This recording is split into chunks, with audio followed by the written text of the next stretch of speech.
ready for some football. I don't know about you. Who else could it be but your man Lou? Yeah. Who else could it be? Me, your man, Louie T. Welcome to the Command Post Game Live. I'm not used to wearing these colors. I kind of feel like I should still be wearing black right now, but I'm not. You take them any way you can get them. We're not giving it back. 12-7. Washington snaps its 4-game losing streak. It couldn't have come in an uglier fashion.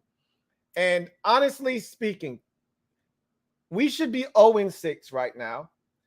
We didn't win 2 games. And really, I felt like they did more in the Jacksonville game to win that game than they did. But Jacksonville lost that game. Let's keep it a buck with each other. For all the mistakes that they made, they should have won that game. This one here felt like Chicago did not want to win this game. And somebody had to win this game. And I've talked about in the pregame leading up to this, just don't beat yourself. A wise man once told me, more games in the NFL are lost than they are won. I simply said, just stay out of your own way, okay? Let the Bears either beat us or beat themselves. Don't turn it over, okay? The first game, we don't turn it over. Surprise! We win. Any turnover by us in this game and we lose this game. It's really simple. Hell, if they don't muff the punt, there's no way we're scoring a touchdown tonight. None. We had our one chance and we blew it. There was no way we were going to score a touchdown. And they gave us the opportunity and we took that opportunity and we cashed in. And I hope you guys see how tough it is, for the bad teams at least, to get in from the 2-yard line, because the Bears essentially were in the same exact spot that we were in last week. The biggest difference was they didn't start their, their first or second snap from the 2. But it was the first and goal from the 6, then it was second and goal from the 4, then it was third and goal from the 2. I think it was either I think they picked up some yards.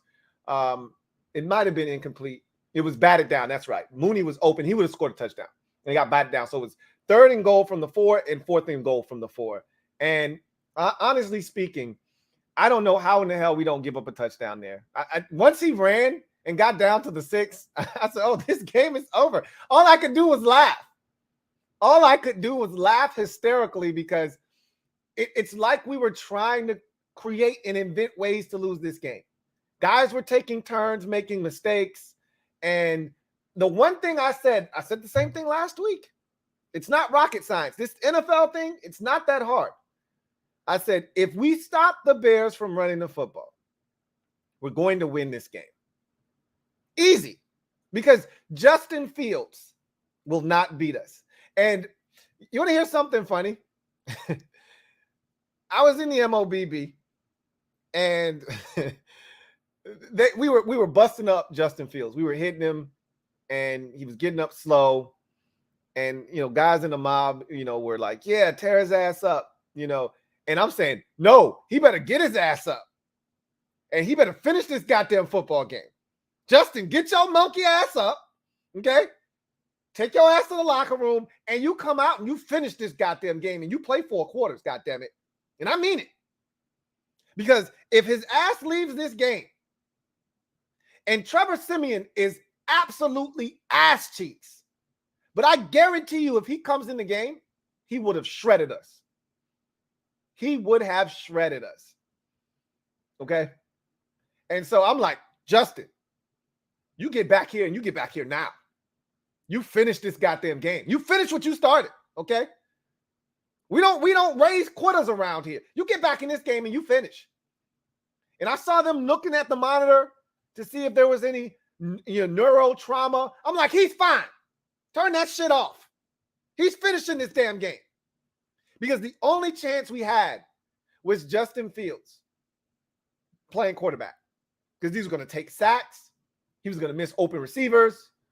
He was going to hold on to the ball too long. He was going to give us our best opportunity to win. He almost single-handedly with his legs took this game away from us. But I wasn't as worried about his legs as I was somebody else's arm. And I'm glad he was able to finish. I was like, guys, you're going to have to stop hitting him at some point. Okay, this guy's getting up slower and slower and slower. And at some point, they're going to take him out of the game. You have to stop hitting him. And luckily enough for us, the Jonathan Allen hit, I thought that was the one. I said, Johnny, come on, guy.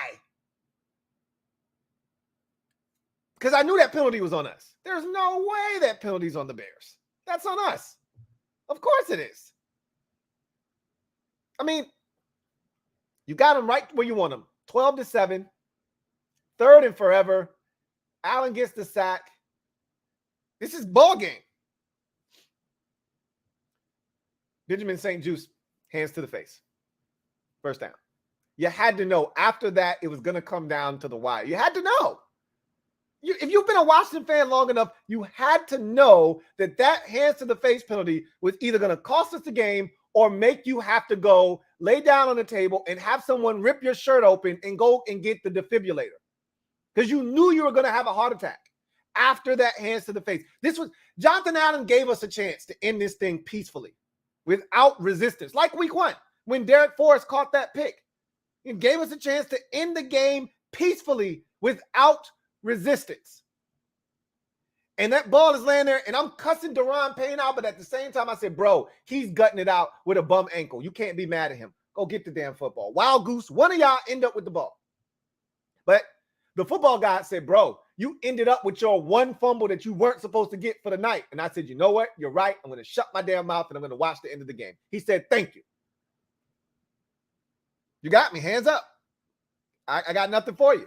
So it was one of those games where, as I'm watching it unfold, I'm saying to myself, oh my God, if we don't win this game, I don't know if we win another game this season. And I'm not one of those hyperbole guys that at the end of a game after a loss, oh, we're going to go 1-16. I'm not that guy. You guys know that, okay? I'm not that guy.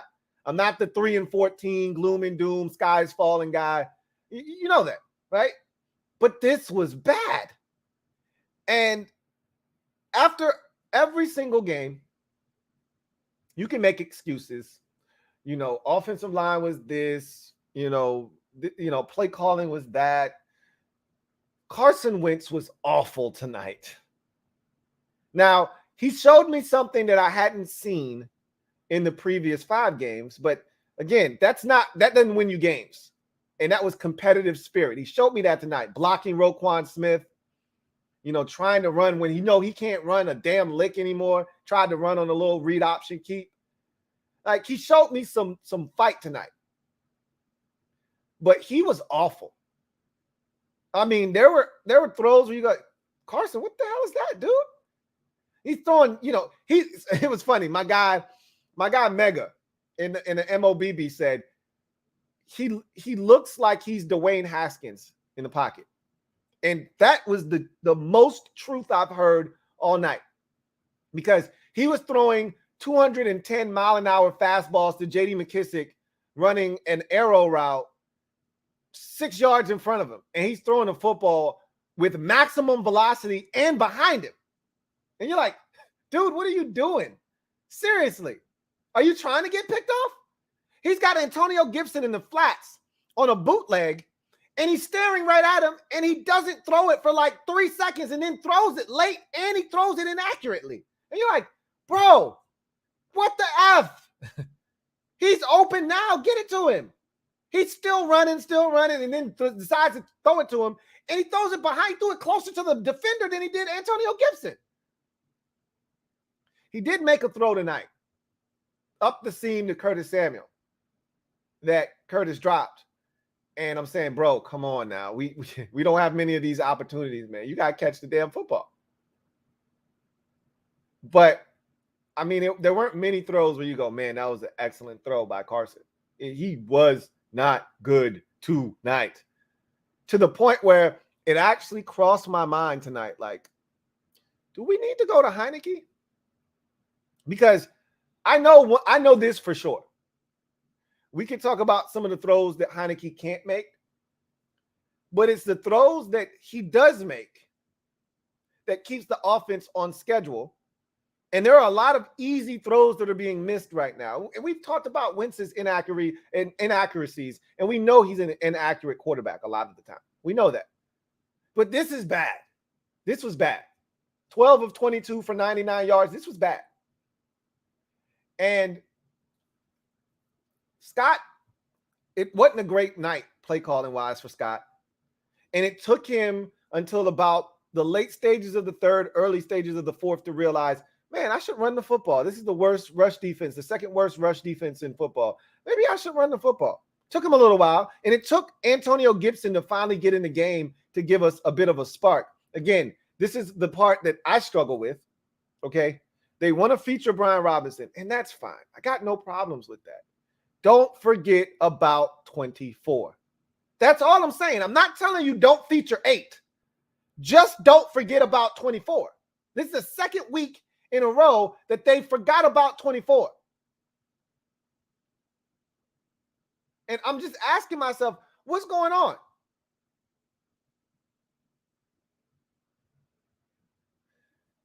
I struggle because for the first 4 weeks of the season, Antonio Gibson was your starting running back. And he was touching it pretty much 20 times a game. And all of a sudden, Robinson comes back, and he can't even get a sniff on the field the entire first half. I think I asked the mob, has anybody seen Gibby at all? Because the Bears didn't score in the first half, so they didn't kick off. So I don't know if we saw Gibby in the first half at all.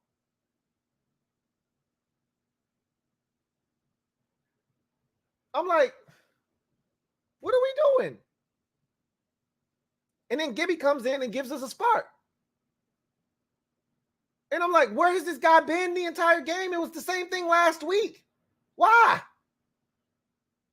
That's a personnel, but more importantly, that's a play caller issue because you can dial up plays to get Antonio Gibson in the game. Hey, I'm calling this one for Gibby. I'm calling this one for AG. Get 24 in there. And so I thought the play calling was abysmal again until we got to the later stages of the game. And they started mixing up the run, and he got creative with the run, and that was nice to see.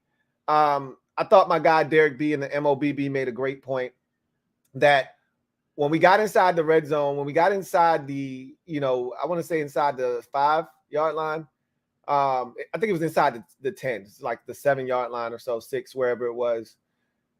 They decided to run it twice. And it was to 2 receivers. It wasn't to any of the backs. And the backs were the ones that got us down the field. They tried the play with Curtis Samuel. Curtis cuts in. He makes a guy miss, cuts inside, picks up about a gain of 4. And then they tried Carson on a read option keep. And you're just saying, we got down here because of the running backs running in the run game. So why haven't we given it to the running backs now that we're down there? There's a time and place to get cute. I didn't think that was it. You had bludgeoned them to death with the run game, getting all the way down there, finished the job. But that's nor here nor there. Joey Sly misses a kick. I mean, again, anything that could happen did happen at the end of this ball game to put us in a position to lose. I mean, seriously. Allen gets the sack. Hands to the face by Benjamin. First of all, let's go all the way back to 7-3. And it's 3rd and goal from the 5. And Cam Sims jumps false start. At this point, I wasn't even confident at the 5. I'm damn sure not confident with it being now, back to the 20. In my mind, we're definitely not converting this now. So there was a lot of things that really did frustrate me in this game in terms of us not taking advantage of opportunities. You're down there. I don't know how many more times we're going to get down here. You need to score a touchdown. Once he jumped false start, and we're back to the 10, I knew we weren't going to score. At this point, I'm like, just don't take a sack and make the field goal any further because, as you saw, Joey Sly tried to miss the field goal. If that thing was back further 2 yards, he misses. It hits the upright. And I guess that was foreshadowing for what was to come later in the game. But we're not there yet. So it's 7-6. All right. And I'm thinking to myself, I don't know if we'll get another. We could win this game 9-7. That's a possibility, but I'm like, I don't really see that happening. And then we get the gift from Velus Jones Jr., where he muffs the punt. And in the MOBB, and this isn't just the MOBB, this was a lot of you killing Christian Holmes. Absolutely crucifying the kid. He had another penalty tonight on special teams, and the mob mobbed him. I mean, they swarmed on this kid, cursed him out of his name, called him every name in the book, said he should be off the team, as fans often do. They overreact, okay? They do the most. And I'm just sitting there laughing. I mean, look, shit happens. It's special teams, okay? You hate it. You hate that you kill yourself. You take away special teams, field position, but it is what it is. All right, the dude's hustling. It is what it is. So he makes a massive play. He goes, because that ball looked like it was going to be recovered by Velus Jones. And I'm saying, that's why you're 1-4, because an opportunity is here, right here, to fall in your lap, and you can't find a way to go dig it out. Go get this football. You got to want it more than them. And Christian Holmes, our guy Sip, wanted it more than Velus Jones Jr., and he went and got that shit. And I still wasn't sure we were going to score. And I said, Scott, don't you piss me off. You better run this bitch. If you got to run it 4 times, you better run it, okay? Do not put this shit in Carson's hands, okay? Run this bitch. And he did. And they got in. And once we took the lead, I was like, please go for 2 and get it. I wanted them to run it again. That's just me. All right. We got enough of Carson from the 2-yard line last week against Tennessee. I didn't need to see this shit again. I didn't need a replay. Just run it, please. Just run it. He threw it, of course, to no avail. It's 12-7. I'm thinking we're going to lose this game 14-12. And it almost came to fruition. So now you're sitting there 12-7. And the Bears are being the Bears. Bad teams are going to bad team, right? The Bears are going to bear here, okay? They start moving the ball a little bit. We got a chance to get off the field. It's 3rd and a mile. Jonathan Allen gets the sack. This possession should be over, and now it becomes very interesting. They punch you the ball here, right? And this is probably ball game because you got a chance to get a couple first downs, and it's over, right? Wait, I skipped a whole section here. So you get the football, right? And you move it into, territory, Bears territory, or rather, the Bears have to go for it on 4th down, right? The timing of the game dictated, 2 minutes and some change, just like 2:20 or whatever left in the game. It dictates that the Bears have to go for it, okay? And so you're saying to yourself, they could convert 3rd and 6, but then the guy drops the ball. It's 4th and 11. It could convert 4th and 6, but he drops the football. So it's 4th and 11. Then they get a delay of game penalty. I'm like, there's no way they're converting 4th and 16. No way in hell. And even if he catches the ball, Kendall Fuller was beat, but he would have made the tackle. I'm glad he didn't catch it because I don't know if Kendall Fuller still makes the tackle if he catches it. But either way, it's not converted. And I'm thinking, okay, roughly 2:20 left. They've got all 3 of their timeouts and the 2-minute warning. They're going to get this football back. Brian Robinson bust off an 18-yard run, 16, whatever it was, and we're in the Bears territory. And I'm thinking, I told the mob, even if we don't get a first down here, we force them to use all their timeouts. When we punt this thing, they got to go the length of the field. I feel confident that they're not going to be able to do that. Brian Robinson breaking off that 16-yard run put us in a position where now a field goal is in play. And I'm like, I don't know if I really want Joey Sly kicking this field goal. I don't really know if I want him going out there and doing this. But you run it a couple more times. They call their timeouts, 2-minute warning. They call their final timeout. And now Joey Sly comes on the field. It's the right thing to do. I get it. Good teams, scared money don't make money. You find a way to win this game. And the one thing you want to do is you want to put yourself in a position where a touchdown doesn't beat you. That's what Joey Sly has a chance to do, is come on into the game and put it through the uprights and put us up 8. And then no matter what the Bears do, either we're going home with a win in regulation or this game is going to overtime, but they cannot beat us in regulation. That's what you want. And so Joey Sly comes on the field, and I said, I thought he was going to make it, but I was like, I am not confident in Joey Sly. And he did the thing that I thought he could do, but I didn't think he was going to do, which is miss. And so it's 12-7. And now I was thinking, you could have punted, but you can't second guess yourself. I wanted 15. I didn't want 12. Now they got good field position. And on the very first snap, Jonathan Allen gets through, sacks Fields, ball comes out, ball's on the ground. I'm like, Deron, go get it. Don't try to catch it in the air. Go get it. Wild goose. Go get it. And out of nowhere comes David Montgomery to fall on the ball. And I'm like, but you still got a chance. That's 2nd and 13 now after the fumble. Clock's running. They don't have any more timeouts. And then you give up an easy speed out for about 8 and out of bounds, stops the clock. Everything gets to settle down. And then, of course, they convert on 3rd down. And now it's, once they get that little screen to David Montgomery and they convert, you say, oh, shit, here we go. We had our shot. And when you know it, Fields had been elusive all night. Excuse me.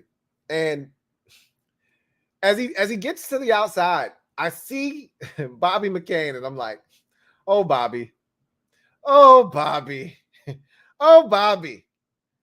And Bobby's playing him like he's going to try to run out of bounds because he's going to try to preserve clock, and he's going to take his little 12-yard gain and jaunt out of bounds. And so Bobby's kind of playing it cool, and then he cuts it up on Bobby's ass. And Bobby looked like he had seen a ghost. Bobby's knees got weak. He couldn't run, and Fields went right by him. And I'm saying, is this mother F about to score a touchdown on this run? This will be on his highlight package for the remainder of his career if he goes into the end zone here. I thought he was going to score. Good thing there was one more guy back there to push him out of bounds at the 6, because now the Bears are going to bear. Right? They're going to bear now. So they get 2 yards on 1st down. They don't have any timeouts, so they got to hurry up. Then he throws it on 2nd down, and it gets batted in the air. And I'm telling you, Darnell Mooney was open. He was open on that play. So you get to 4th down. I don't remember what 2nd down was. The Mooney deflection was 3rd down. And, I remember now. Mooney was 2nd down. That deflection was 2nd down. Then you had the Pettis defended play by Derek Forrest. Was he there early? Maybe he was, but I thought it was a good no call, right? And I'm not being biased. I thought it was a good no call. And now it's 4th down. And as he throws it to Mooney, I'm like, that's a touchdown. If he catches it clean, it's a touchdown. But credit Benjamin St. Juste, who had the stupid ass hands to the face penalty that kept one of the drives alive earlier in the game that gave the Bears a shot. Credit him for getting in there and competing and sticking his arm in there and making it tough on Mooney and not letting him catch it cleanly the 2nd time. Because if he catches it cleanly the 2nd time, it's still a touchdown. But because he couldn't catch it cleanly because Juice was all over him, he caught it the 3rd time, and actually his elbow was out of bounds, and they kept saying, well, it doesn't really matter. That's bullshit. It does matter because that ball should have been out at the 4-yard line. We shouldn't have been quarterback sneaking from the half-inch line where they put it at. We should have been quarterback sneaking or taking a knee, rather, from the 4. Game over. Anyway, I digress. You get the stop, and all I could think about was this defense deserved this victory. This offense didn't deserve shit, okay? Special teams and the defense deserve this victory. They played their guts out, as Joe would say.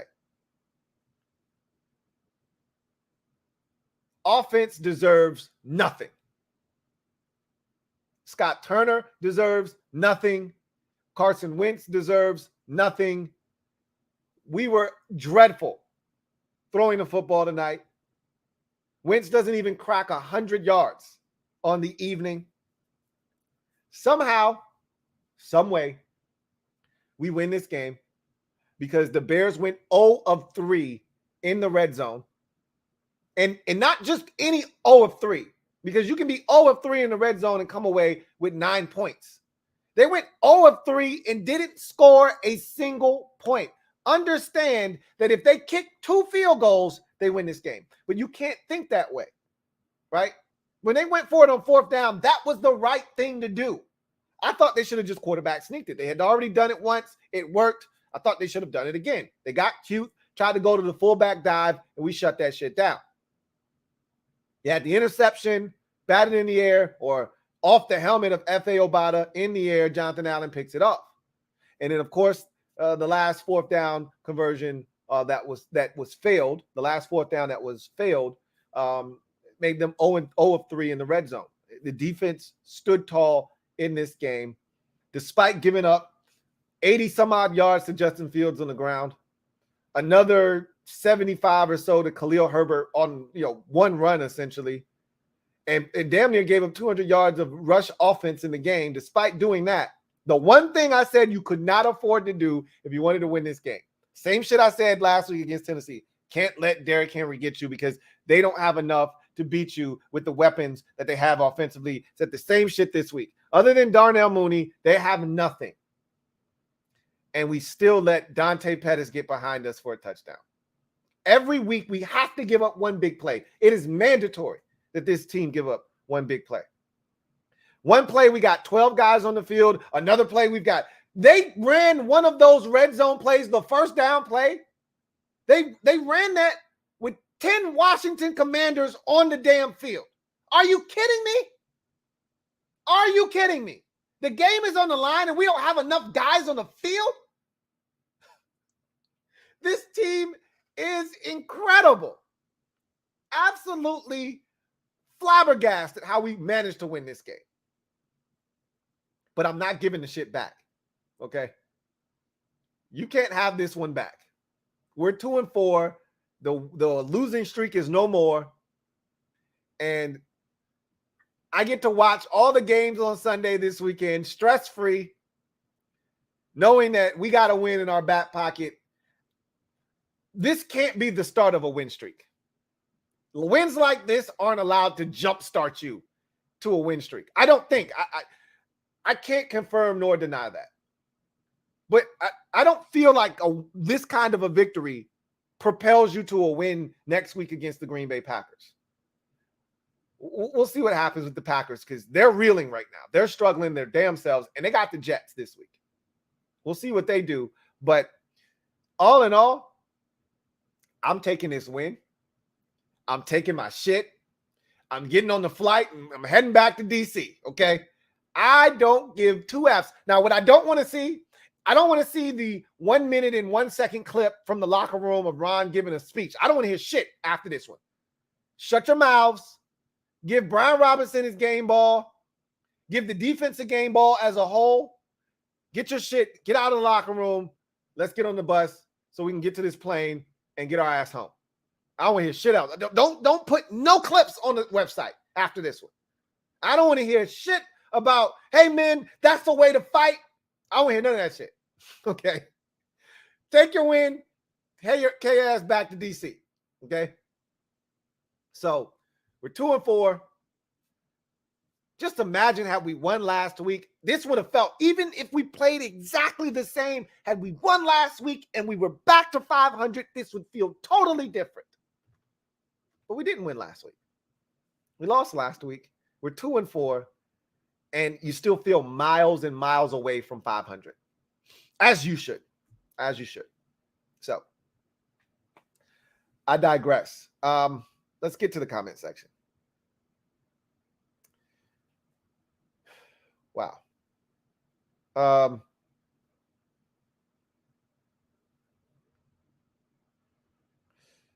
Let's see what we got. We start the night off with Swaggy P. Thank you for the super chat. Greatly appreciate you. Thank you for being a member of the MOBB.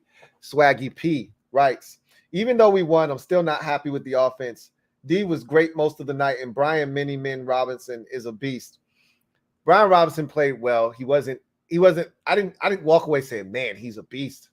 I walked away saying that looked a lot better than his first game, which you would expect against Tennessee. Looked a lot better, right? But no one should be happy with this offense right now. Defensively, they're doing the things that I thought they could do the last 2 weeks, because we played two anemic offenses the last 2 weeks that had one strength, and it was the same one, running the football. And both teams were able to run it relatively successfully. The Titans more so in the first half, not the second, and the Bears not so much in the first half, even though they had the big Khalil Herbert run in the first half. They ran it a little bit better in the second half. That said, the secondary still isn't good. And when we play better quarterbacks and better offenses, we're going to be exposed in the secondary. That nothing has changed there. Unless we get to the quarterback, the one thing I can say is that from a pass rushing standpoint, we've been really good, really for the last 3 weeks. Even against Dallas and Cooper Rush, I thought the rush was outstanding against Dallas. It was tremendous last week, and I thought it was really good again tonight. You were dealing with a very elusive quarterback that was hard to corral, and I thought they still sacked him about 4 times in this game, 4 or 5 times. So they've been impressive, but we're falling apart. Jonathan Allen left the game 3 times. You could tell the groin was bothering him. This short week really kicked his ass. Same thing. Deron Payne sustained an ankle injury. The good thing is there's extra time to lick our wounds now, but I don't know if it's going to be enough to have these guys at a level that we need them to be against Aaron Rodgers next week. But those guys are getting banged up, man. Like, that's all we got left on defense. You take those guys off the field, Allen and Payne, and with Sweat's coming on a little bit, had another sack tonight, had a ton of pressures. As I mentioned, Justin Fields is very slippery, man, very elusive. We saw that firsthand tonight. But if we can't get to the quarterback, this defense will be exposed. Don't allow these last 2 weeks to fool you. I told you guys, defensively, they would look good in these games, and they'd be able to stop the passing attack of these two teams, because the last two teams have nothing, all right, have nothing offensively to throw the football to. But you got to stop them from running, and we really didn't do that tonight, especially with Fields, chiming in with this. Honestly, outside of the big runs from Fields and Herbert, it was really a good night defensively stopping the run. There were a couple of hits there, here and there, but it wasn't abysmal. We did a good job pretty much stopping the run, but we need those guys healthy. No one should be happy with the offense. No one should be happy with the offense. Mutib Khan, thank you for the super chat. Greatly appreciate you. Thank you for being a member of the MOBB, who writes, on the bright side, Robinson looks good. O-line looks much better. With Sadiq and Larson, and this D-line looks much better under Zanina compared to Sam Mills III. I don't disagree with anything that you just said there. Robinson looked better tonight. The O-line looks so much better. Larson had one little foobar early in the game when Carson was sacked. I want to say it was the first possession of the game. Larson kind of looked like he turned the wrong way, and then he kind of was just fumbling around, and Roquan Smith came scot-free essentially and got to Wentz and sacked him. But after, some early struggles up front, I thought they settled in. Larson looked good tonight. He got to stay healthy, because that could fortify the offensive line for us, and it could cease to be an issue. Excuse me. And so we can get that part of the offensive line, solidified, and Wentz can just settle down. Then maybe we might have a chance. But tonight was one of those nights where I was like, man. And it was funny. I talked to Boss before the game, and he was like, I'm going to tell you right now, if y'all lose this game and Wentz looks terrible, this might be his last game starting. And there was a moment in this game where I'm sitting there and I'm watching this thing unfold, and I'm thinking, man, I don't know if we can do this shit again next week with Wentz, man. Like, this is the first game, because I've always been able to make excuses for Wentz. The line was not bad tonight. He was not under duress tonight. early on when they were blitzing, that was it. They stopped blitzing, and even when they did come with some blitz and some pressures later on in the game, they picked it up. He was protected tonight. He just missed. He was just awful. This was the first time where I was like, man, the Eagle fans was right. Like, damn, they were right about Wentz's ass. And I kind of feel like we created that monster because he didn't look like this in week 1 versus Jacksonville. It wasn't until he started getting his brains bashed in weeks 2 through 4 where he started to get shell-shocked, and he was like, I got to get rid of this bitch. And then he starts throwing off of his back foot the little mechanics that he does have, because he's not a very mechanical guy. The little mechanics that he does have goes out the window. He starts backpedaling and throwing off of his back foot, and he's airmailing shit, and he's airing, and he's taking too long to make decisions, and all the shit that we were told that this comes with the Carson Wentz package. And so I feel like we're to blame for that because we didn't protect him. I think if we had protected him like we did in Jacksonville in the first game of the season, he wouldn't be so fidgety. But I don't give a shit at this point. I need you to be able to make some plays, and he's not making a damn thing happen. One of the things I was excited about when we got Wentz was his ability to extend plays, make something happen off schedule. We ain't seen no off schedule shit from Wentz all season pretty much. If the shit ain't happening in the pocket, it ain't happening, period. They've got to take a long, hard look over this pseudo bye at Carson Wentz and say, look, bro, I don't know if the bicep is good. You hurt your finger in this game. You got to take a hard look at Carson like, bro, you got to play better, man. This shit ain't good enough. If you can't be better, we got to go in a different direction, man. This offense was anemic throwing the football tonight. 99 yards passing on 12 completions and 22 attempts. And I'd venture to say probably 30 or 40 of those yards came on, wide receiver screens. Get it out of your hands quickly. A slant to Terry, and he runs after the catch. These weren't, he had the one throw over the middle of the field to Curtis Samuel that would have been a touchdown if he catches it. And he didn't catch it. He had the one throw to Cole Turner, which the shit was high, and luckily Cole Turner 6'6". And he looks good, by the way. Cole Turner looks good. I want to see more. More. And the D-line does look better under Scanina. I do agree with that as well. All right.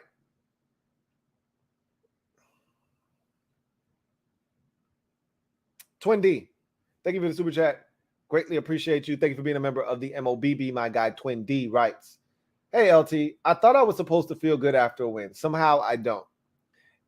I've been here before, and I'm not going to allow myself to lament a win. I'm too old for that shit. I've done that too many times. It's too hard to win in this league, to be upset after a win.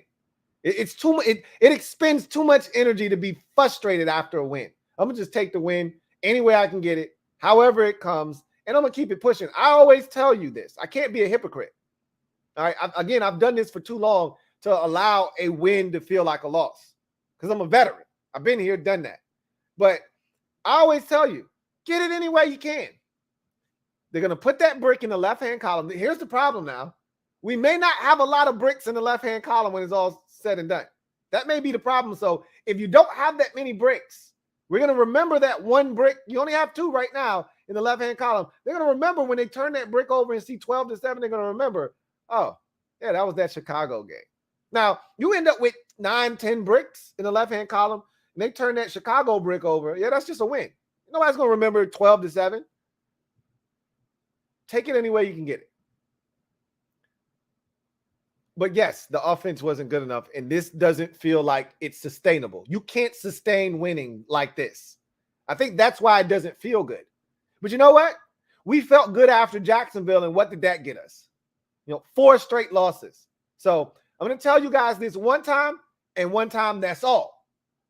Turn that frown upside down and smile. We just got to win, okay? I want to ask y'all something. Is Antonio Gibson better than Brian Robinson right now? Did you leave this game feeling like Robinson was the better of the two backs? Because I didn't leave this game feeling that way. I'm just going to be honest with you. I thought Gibby looked more explosive and dynamic, and we already know Gibby's the faster back. But I thought he was more decisive, and that was supposed to be the thing that B-Rob brought to the table is decisiveness. Stick his foot in the ground and go and get up the field, drag defenders. I didn't really see that. I saw Gibby doing that. I'm not saying, I'm just saying. Gibby 5 carries, 35 yards, and to me, he was the spark that gave this offense life in the second half when it was dead. Dead, I tell you. So I personally think that Gibson gives you the best chance right now still. But that's just me. I like Brian Robinson, but I don't love him yet. A lot of y'all are tripping over yourselves to give Brian Robinson some love. Hey, first career touchdown for the young fella. Love it. He ran hard tonight. Love it. But I don't think he was the better of the two backs. Let's keep it a buck with you. I need more. We'll see. Anyway, Darnell Kelly, thank you for the super chat. Greatly appreciate you. Darnell, thank you for being a member of the MOBB Rights. Yo, how do you get a win and don't feel like you got one? Yo, we suck and don't feel good, he says. We suck. Again, I've been doing this for far too long to allow a win to feel like a loss. I understand that you're not excited about this, and it wasn't clean by any stretch of the imagination. I can tell you, you would have felt a lot better. I think the last sequence of events is what caused you to feel this way. Now, you wouldn't have been over the moon and elated with 12-7, but if Jonathan Allen's forced fumble is recovered by Daron Payne or Rashad Wild Goose, you feel a lot better, a lot differently. I shouldn't say better. You feel a lot differently about 12-7. If Justin Fields gets sacked on that third down by Jonathan Allen and there's no hands to the face penalty and it's 4th and forever and they either go for it or they punt it and they don't get it back and we win the game 12-7 and we take knees in the victory formation, you feel differently about this game. All right? But because we literally allowed Justin Fields to run for 40 yards inside the 10-yard line down to the 6, and we had to defend 6 yards of grass in order to preserve a victory 12-7, and the Bears had not 1, not 2, not 3, but 4 opportunities to get into the end zone and win the game, you feel totally different about this. It feels like you stole a game that you should have lost. Yeah, the Bears got into the red zone 3 times, but they sucked too. Okay? We sucked less. Again, let the other team beat themselves. You don't beat yourselves. And look what can happen in this league. Just don't turn it over. I really feel in my heart of hearts, if we don't turn it over last week against Tennessee on 3rd down, I think we run it on 4th down and we win the football game. That's just me. And that's just me being optimistic. But just don't beat yourself. The Bears did beat themselves, and so we come away with the victory. I'm not giving it back. I'm not going to feel bad, and I'm not going to allow anyone to make me feel bad about this. We're 2-4. I'll take it any way I can get it. You know what's funny is last week we were saying, oh man, Bears and Commanders is going to get worse next week. And we tried. The one thing I can say about tonight's game is that these young fellas said, hey, we're not going to hold y'all, man. We know that this game is going to be trash. We're going to keep this clock rolling. We ain't going to hold y'all here for, 3 hours and 30 minutes. Like, we're going to let y'all get out of here. We ain't even try. Like, last week, they kept us for bonus football. Like, they was flagrant with theirs. Like, nah, this shit stink, and we're going to force you to watch even more of this. 60 minutes of this shit ain't enough. Come get you some bonus, ass cheeks. We said, nah. Whoever win, they're going to do this shit expeditiously. Okay? We're not keeping you here all night with the trash. All right? So I can appreciate that. They did that. John Perez, thank you for the super chat. Greatly appreciate you. My guy, JP, writes, Lou, can't stay long because I got work at 7 a.m., but man, I'm glad we finally won a game. It's great seeing B-Rob score the touchdown and Turner still sucks. All of that rings true. B-Rob scoring his first career NFL touchdown. I felt like it would have been a storybook ending last week had he scored the game-winning touchdown, if we would have gotten a chance on 4th down, but that didn't happen. Glad he got the game-winning touchdown this week. Felt like it came a week too late, but still happy for the young fella. And I'm happy we got the win. You know, it is good to get in the win column. I'm sick of losing. And yeah, offense still sucks. Turner still sucks. I agree with that. I didn't love Scott Turner tonight. Didn't love him at all. But a win's a win's a win in the National Football League, as I like to say. Frankie, yo, thank you for the super chat. Greatly appreciate you. Thank you for being a member of the MOBB, who writes, Lou, we got the dub. Indeed, we did. He said, that being said, oh my God, my eyes. Larson being back is huge. O-line was better with him. Not great, just better. Hope to see more. I agree. They weren't tremendous. When I felt like when the Bears applied pressure early in this game, they were still trying to figure out communication. Again, the fourth different center starting for this team this season was Tyler Larson. So there's got to be some time for that to gel and mesh. But as the game wore on, we saw less and less breakdowns in front of Carson Wentz. I thought they started to run the football effectively. And so I do think there is hope for the offensive line moving forward. At some point, you get Sam Cosmi back, and I think that even helps you even more so, specifically in the run game. So, I really think that this offensive line has a chance to kind of fix itself, so to speak, or at least not be a sieve and give whomever's under center an opportunity. Because, again, if Wentz continues to play this way, they cannot keep him out there. At some point, he's starting to cost you opportunities to win. I thought there were some opportunities. Like, our third down percentage is tragically bad, and a lot of it has to do with Carson Wentz's inability to go through his progressions, read the field, make accurate and smart decisions with the football. I think he's rushing. I think he's taking the first thing that he sees. He's staying on his first read too long. He's scared and he's paranoid back there. He thinks he's going to get hit if he goes through his progressions in a normal, traditional manner. And I saw it on film last week against Tennessee, and I guarantee you when I watch the film this week, I'm going to see a lot of the same. Him panicking back there, feeling like he's got to speed up his internal clock and looking to get rid of the football sooner than he needs to. And guys are going to be open down the field, and he didn't let the play develop despite having time. And so I think I'm going to see that, But I also am frustrated because early in the game, you see the Bears bringing pressure, and Scott Turner's got these guys running, 12 and 15 yards down the field on 3rd and 7. The corner is playing literally 8 yards off. He's behind the sticks, and they're bringing a 6-man, 7-man pressure, and they got to play off because they're bringing the kitchen sink. And you would think that there would be like a quick slant or something quick, get it in Terry's hand. And if he makes a guy miss, it could be off to the races for a touchdown. And Terry's running 15 yards up the field. I'm like, what are we doing? But again, that's Scott Turner for you, man. That's Scott Turner for you. I'm feeling that, Frankie. I think the offensive line can be and will be better moving forward if we can keep this group relatively healthy. Take command for life. Thank you for the super chat. Greatly appreciate you. Thank you for being a member of the MOBB, who writes, put Wentz at left guard, best blocker on the team. Hey, that's the second week in a row Wentz is taking it to a linebacker and put him. I don't think he put David Long on his ass last week. Maybe he did, but he definitely put Roquan Smith on his ass. That was a thing of beauty. And like I said, I saw some competitiveness out of Wentz this week. Like he wanted this one bad. He wanted to stay unbeaten on Thursday Night Football. It wasn't pretty, but it was gritty. And most importantly, it was a dub. And again, I'll take it any way I can get it.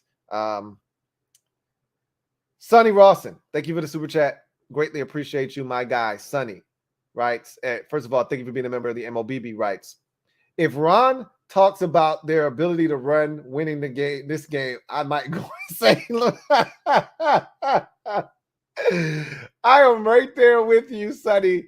I don't want to hear about, getting back to running the football and talking about that 4-game win streak last year. I don't want to hear that shit, man.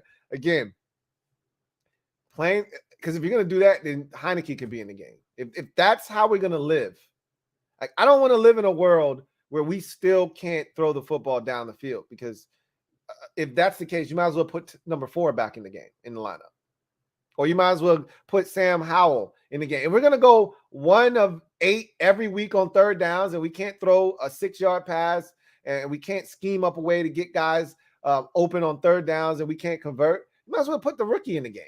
And they're not going to do that. I'm just saying, if we're going to just turn around and hand it off, and Wentz is just going to be a game manager, well, then Heineke should be in there then. Because at least he adds an element of better accuracy and his legs. So, I mean, we need more from Wentz. We need the threat of the deep ball, which I knew that wasn't going to happen tonight because the staple of a Matt Eberflus defense is too high shell. I told you guys that. You're not going to get a ton of looks to go over the top. He knows Carson Wentz intimately. Coached with him in Indy last year. The book is out on Carson Wentz. Make him be disciplined. Make him check it down. Don't give him the look over the top because he wants it and he'll take it. And as we saw last week, he can make it. Make him check it down because these checkdowns are inaccurate as hell. They're short of the sticks. It's 3rd and 6 and we're throwing a 4-yard pass with traffic, by the way. So we're going to see what happens and what Ron says, but we're going to get a mention of the run game. Now, will he start, will he start waxing poetically about the run game? I hope not. I'm right there with you. I hope not. Let's see. Jason Rogers, thank you for the super chat. Greatly appreciate you. My guy, Uncle Jay, thank you for being a member of the MOBB Rights. With Jackson pretty much on the trading block, do you think they use that money to keep paying? Also, number 24 could have been used way more than they did. They got to find a way to get him involved more. We saw what he brings to the table, man. Like, I was in the mob going crazy. Like, what the hell is going on with Antonio Gibson? Like, that's going to be my biggest gripe. I can see that right now. That's going to be my biggest issue with Scott Turner moving forward. And I wish the media would bring this up to him because this is the second week in a row that Gibson, for the most part, was invisible, a non-factor for the first half of the football game. I don't think he touched it last week in the first half against the Titans. I don't even know if he was on the field in the first half against the Bears. I didn't even see him. Now, that doesn't mean he wasn't out there. I don't recall seeing him in the game in the first half. He might have been in, and they just didn't give it to him. I think there was a formation where they had 2 guys in the backfield. Gibson was one of them. I think they gave it to Robinson on a fullback dive when we got pinned all the way down at I think that was the first half, all the way down at like the 2-yard line, 1 or 2-yard line. After they went for it on 4th down and didn't get it, they gave it to Robinson on a fullback dive, and Gibson was, I think, dotting the I on that play. But that's ridiculous. And he, by far and away, is the most explosive back that we have. And you can see it when he runs the football. And he ran hard and physical tonight. He needs more touches, man. I know they love Brian Robinson and they want to feature him, and he did some good things tonight. I need more Gibby. Why? Because I do. I need more Gibson. You're delay. I need him. I need it. They got to bless me, man. With Jackson being on the trading block, I don't think money is an issue, really. If they want to re-sign Daron Payne, they can. I just think they weren't sold on Daron Payne quite yet. He wasn't the primary target, right? He wasn't the guy that they had to get done first. Terry was. They were more concerned with that. Now that they've gotten Allen and Terry out of the way, which are the 2 staples of this football team, I think they got to bring Payne back. I was on the fence too. I thought they did the right thing. Now the question is, does Daron hold a grudge? Does the price of the pack go up? We started off the season, it was 17.5, man. The price of the pack might have gone up. Might be 19 for a brick. I don't know. But I can tell you this much. With every week that passes, the price of the brick goes up just a bit more. and he's earned every single cent. So I think he's got to be back.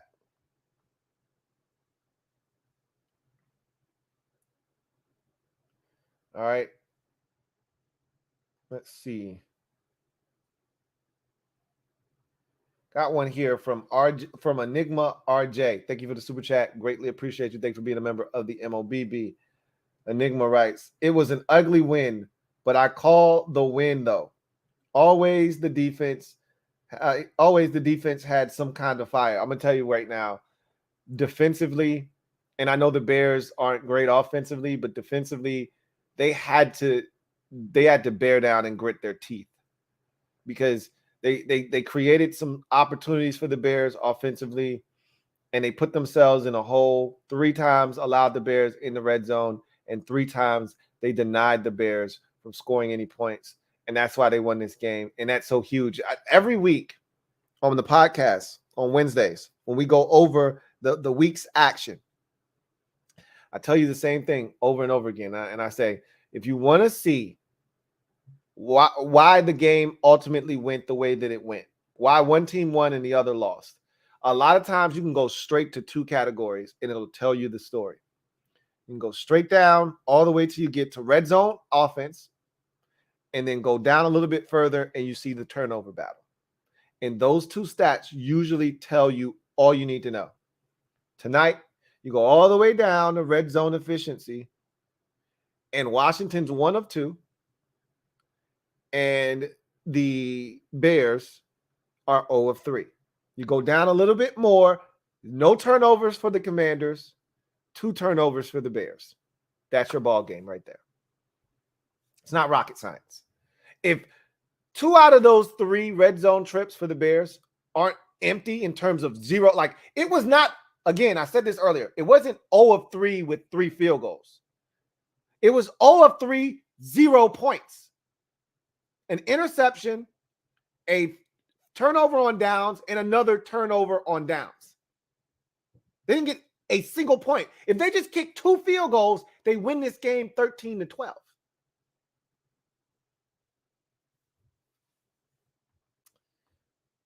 Take command for life. Thank you for the super chat. Greatly appreciate you. Double up. Thank you for doubling up. Who writes, tonight is about the end of the 4-game streak. Look, at the end of the day, that's what mattered the most. Is snapping. Like, I didn't want this to get to 5 and then to 6. And then now you're like, okay, yeah, we suck. Yep, we got the number 1 overall pick in the draft as it currently stands.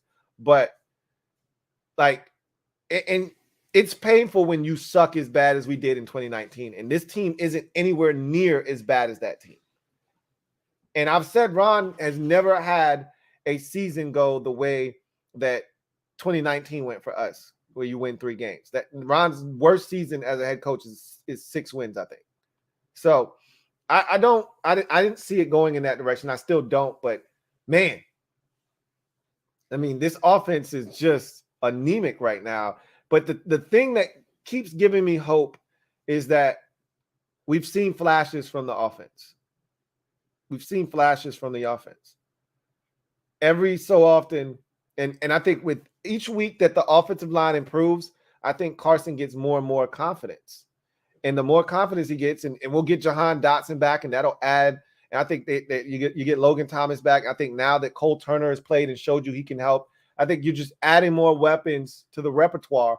And now it's just about getting everybody in sync. And I think this run game, if it can come to life like it did tonight, moving forward, if they can implement more of that, it'll set up play action fake. It'll give us more opportunities to hit some chunk plays. So you can grow from this. You can take what we did well tonight. You can bottle that up.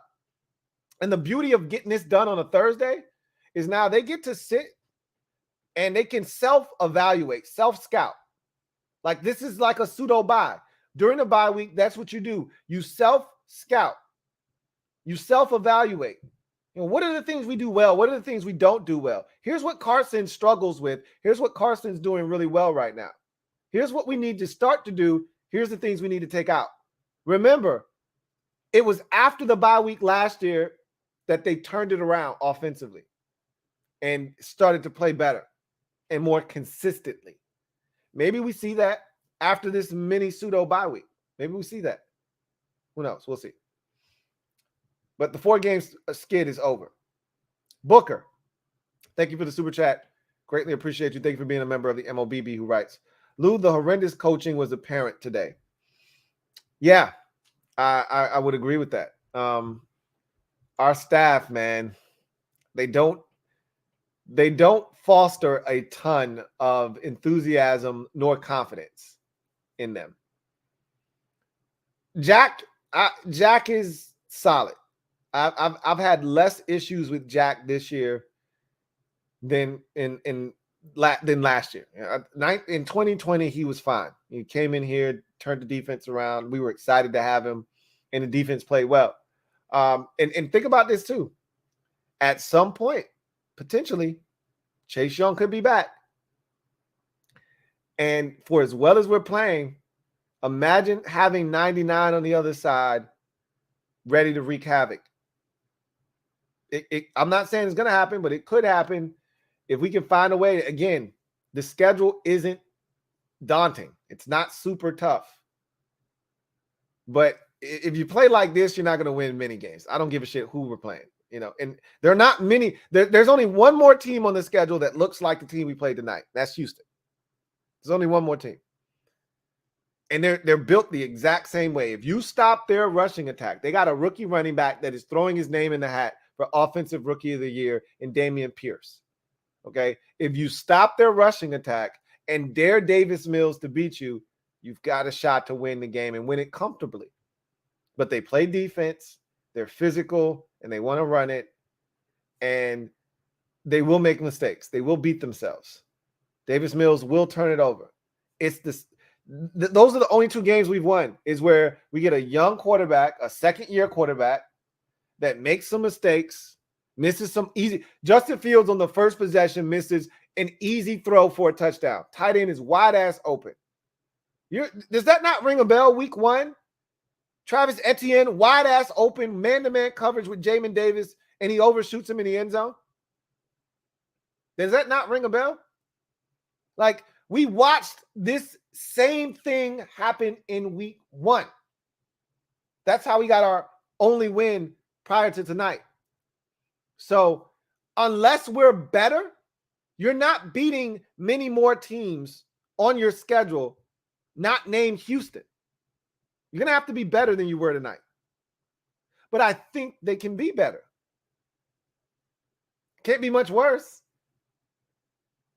And maybe Scott just comes to the realization that we need to run the football. We need to run the football. Stay ahead of the sticks. That was supposed to be the offensive philosophy. Yeah, the coaching was horrendous. Metaphor, thank you for the super chat. Greatly appreciate you. Thank you for being a member of the MOBB. Metaphor writes, D tackled like ass today, Holcomb and Jamin, and their TD was out. Both hands came off the ball, recaught it, 1 foot already up, so shouldn't have counted. I didn't feel that way about the touchdown. I thought he caught it. It was close to a bobble, but I don't think he ever lost control of the football. I thought it was a clean catch, got his feet down. I didn't have any issues with that being a touchdown. I thought it was, and every scoring play is reviewed. They looked at it. They determined it was a touchdown. I thought it was a touchdown. I had no problems with that. The tackling wasn't great tonight. But it wasn't terrible either. It wasn't ass. There were like maybe 2 or 3 tackles that were missed. And then look, Fields he's a tough guy to get down on the ground. We missed him a couple of times. The one that really pissed me off was, I want to say it was Holcomb that came looping around on a blitz, and he had Justin Fields dead to rights, and somehow Fields is able to break his tackle, run for like 12 or 15, and then slide. And I'm like, bro, and I think it was a 3rd down too. Like, come on, man. Sack his ass. Like, the ones where he's running in circles, that's tough. When Jonathan Allen gets there initially, and then, here comes, Jamin Davis, and he spins back the other way, and now Davis can't catch him. Like, that's just tough. He's faster than these dudes for the most part. But it's the ones where Khalil Herbert gets to the outside, and you got 3 dudes waiting on Khalil Herbert, and then Jamin Davis goes to tackle him, and he swings him in the opposite direction, and all the guys were flowing in one direction, and now Herbert stopped, and he's going in the opposite direction. Like, come on. And now it's a 60-yard run. So, and he had a couple of nice little runs. He bounced off of 2 or 3 dudes, stiff-armed the guy, got to the outside, and you're like, come on, man, tackle. But for the most part, I thought the tackling wasn't super shoddy,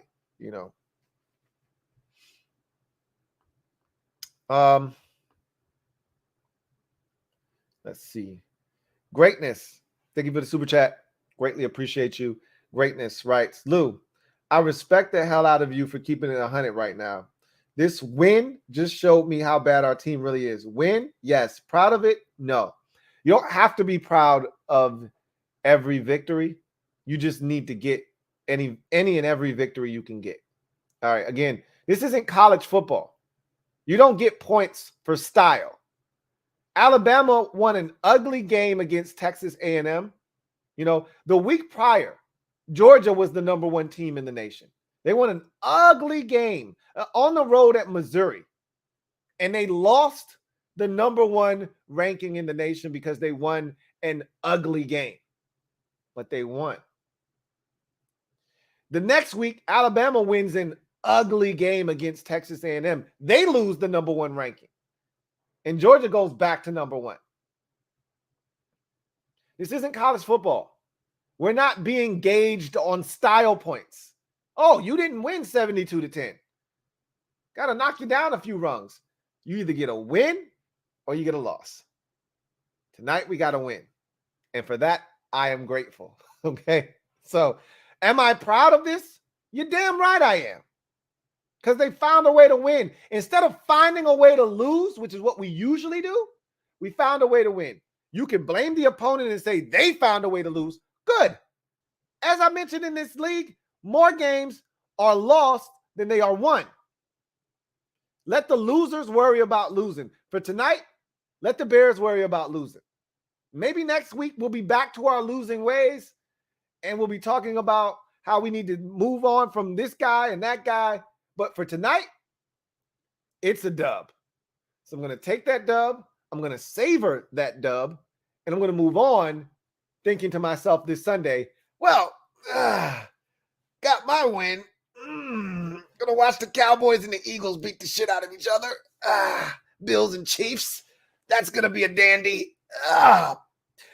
Giants and Ravens. Yeah, get me some of that. Got my dub. 12-7. I won't lose a wink of sleep. Sleep like a baby tonight.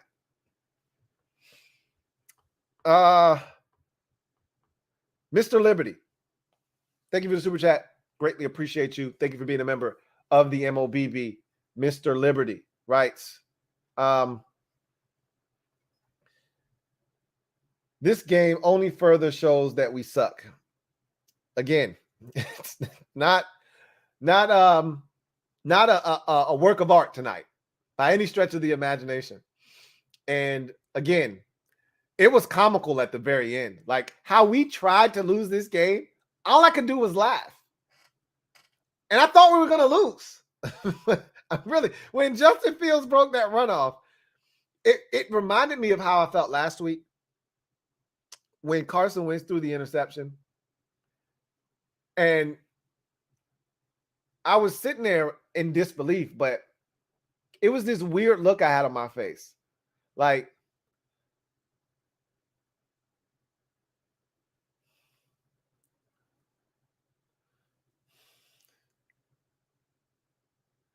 and as I'm watching him run, I'm like, this bastard's about to run for a touchdown. And I'm like,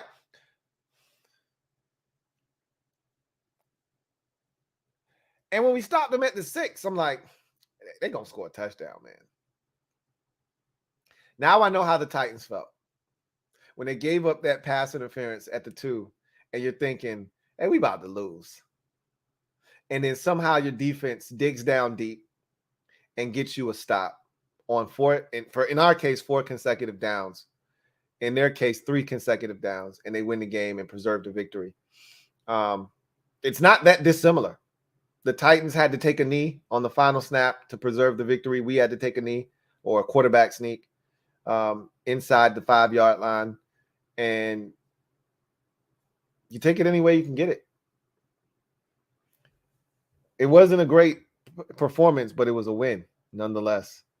I'm just going to say this. I've said it already. This isn't sustainable. Like, they've got to play better than they did tonight.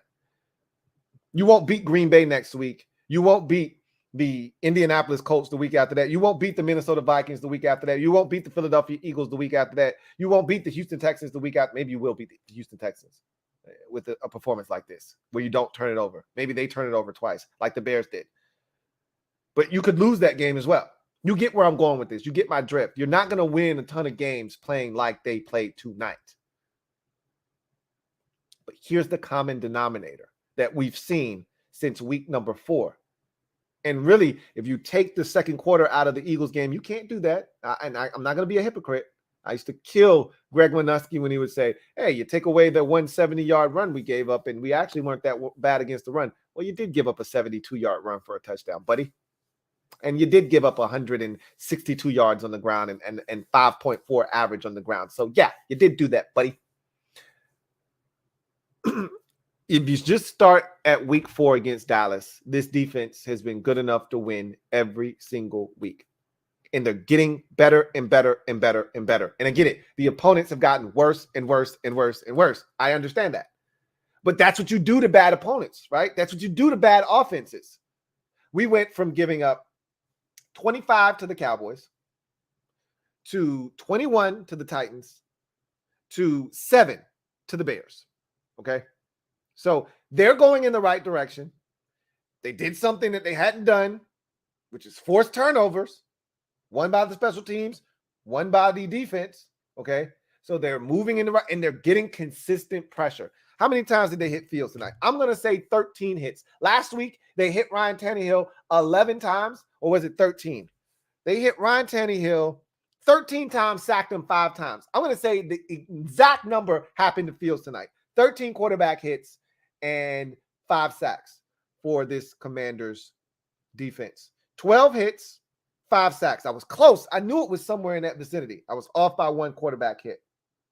But they're starting to really rev it up defensively. That's encouraging. You can bottle this defensive performance up, and you can take that next week back home against the Green Bay Packers, who aren't a juggernaut offensively. Aaron Rodgers is much better. He'll take full advantage of mistakes, and I think he will be able to shred us. But if you can get the pressure that you've gotten the last 3 weeks on Aaron Rodgers, I feel really good about what we can do next week. I told you last year when we went to Green Bay, that was one of our best defensive performances. Why can't we do that again? They're not better offensively this year than they were last year. Are you crazy? I'm not saying, I'm just saying. Anyway, I digress. Derek B, thank you for the super chat. Greatly appreciate you. Thank you for being a member of the MOBB. My guy, Derek B, writes, LT, don't expect 8 to be the savior. B-Rob, bite D's. I already told y'all, I don't expect him to be the savior. A lot of people, and I'm hearing it tonight in the comment section. Oh, Brian Robinson was excellent tonight. Brian Robinson was solid. Let's go look at his numbers. And we watched the game. You didn't walk away from this game saying, oh my God, Brian Robinson. You know, Brian Robinson, 17 carries, 60 yards, 3.5 yards a tote, 1 touchdown. All right, a long of 16, which was the run on the very first carry after the stop on 4th down. Gibson, 5 carries, 35 yards, 7 yards a pop, a long of 18. McKissick, 2 carries, 20 yards, a long of 16. Like, we got a 3-headed monster. They should use it. I don't think Brian Robinson, unless he's got it going where he is absolutely stroking it, right? And he's getting 4 and 5 a pop, and you look up and he's got 16 carries for 87 yards. Okay, keep feeding that young fella. He's got the hot hand, right? But if he's got it going the way he did tonight, where it was like it was a slog, and he's fighting for 2 and 3 yards. And hey, we got 3 of these dudes, right? We got JD, we got Antonio, we got mix these dudes in, man. This shouldn't be a one-man wrecking crew here. This shouldn't be a one-man show. Gibson came in with fresh legs and was doing work. Why only 5 carries?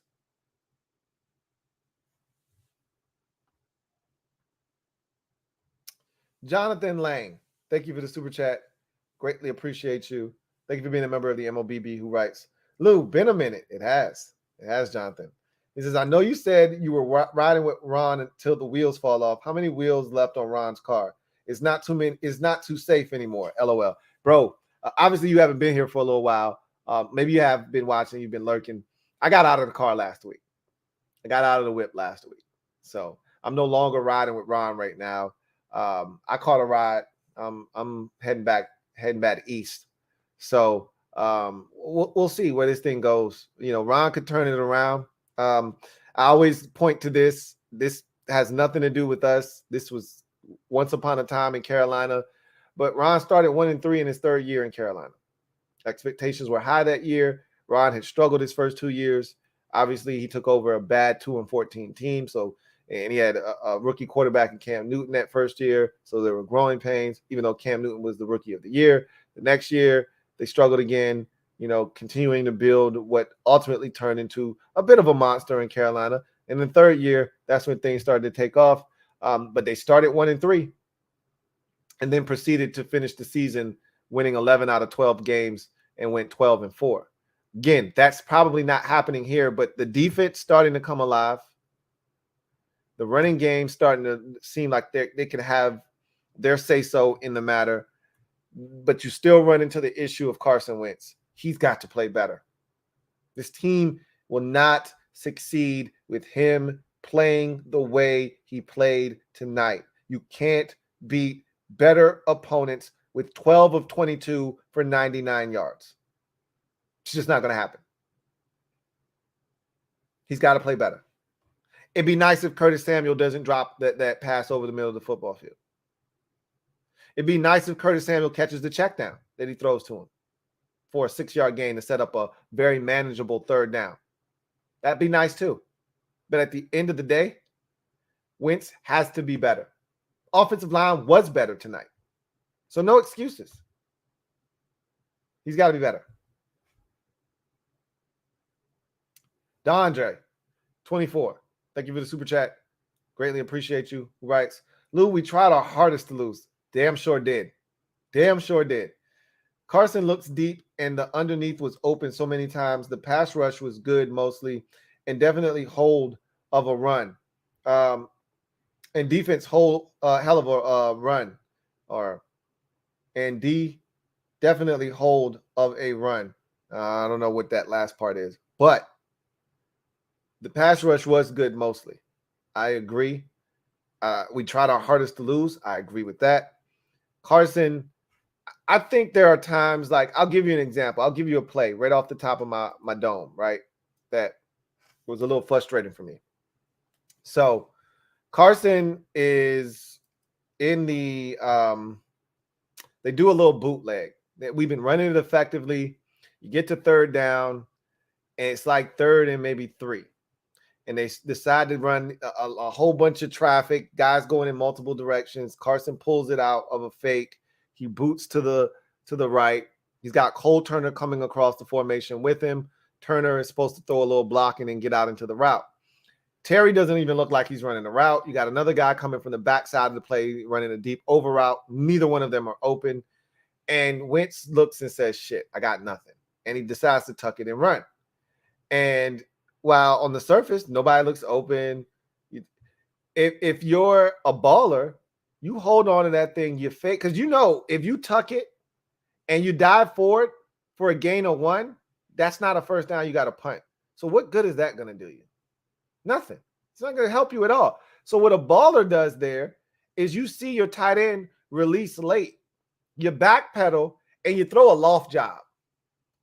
Cole Turner came open late on that play, and the defense wasn't there yet. They were coming. They weren't there. You backpedal, and you just throw a loft job. And you hope he runs under that thing, and it's a big game. Instead, he tucks it, he ducks his head, he dives down, gain of 1 on 3rd and 4, and now you got to punt. Where's the psychological sense in that, player? You know, that's the kind of stuff that I'm like, bro, go be a baller. Like, where's the Wentz that I saw in Philadelphia? Where's the Wentz that at times I saw last year in Indy? Where's that guy at? Maybe he starts to come to life once he's not getting his brains bashed in. I think the early blitzes by the Bears spooked him. It took him back to week number 3. It took him back to week 4 against Dallas. It spooked him. Because he started to get in his bag last week against Tennessee because there was not a ton of pressure. They spooked him early, and I think it lasted the duration of the game. And then he's got a bunch of ailments too. Boy, we need this time off. Between Payne, Allen, Forrest, I don't know his status, but he left this game at the end. I hope he didn't tear a pec or something like that, because when he went down on the ground, he had his hand in there with the receiver on his helmet and stuff, and then his arm was still up as he fell down. I hope he didn't tear a pec muscle. The kid is playing way too well for us for him to be done for the season. I hope it's not something like that. I just hope he fell awkwardly, knocked the wind out of himself, and that's why he stayed down, because he walked off the field under his own power. But we need this time. We left this game battered and bruised, but there's nothing like licking your wounds with a dub.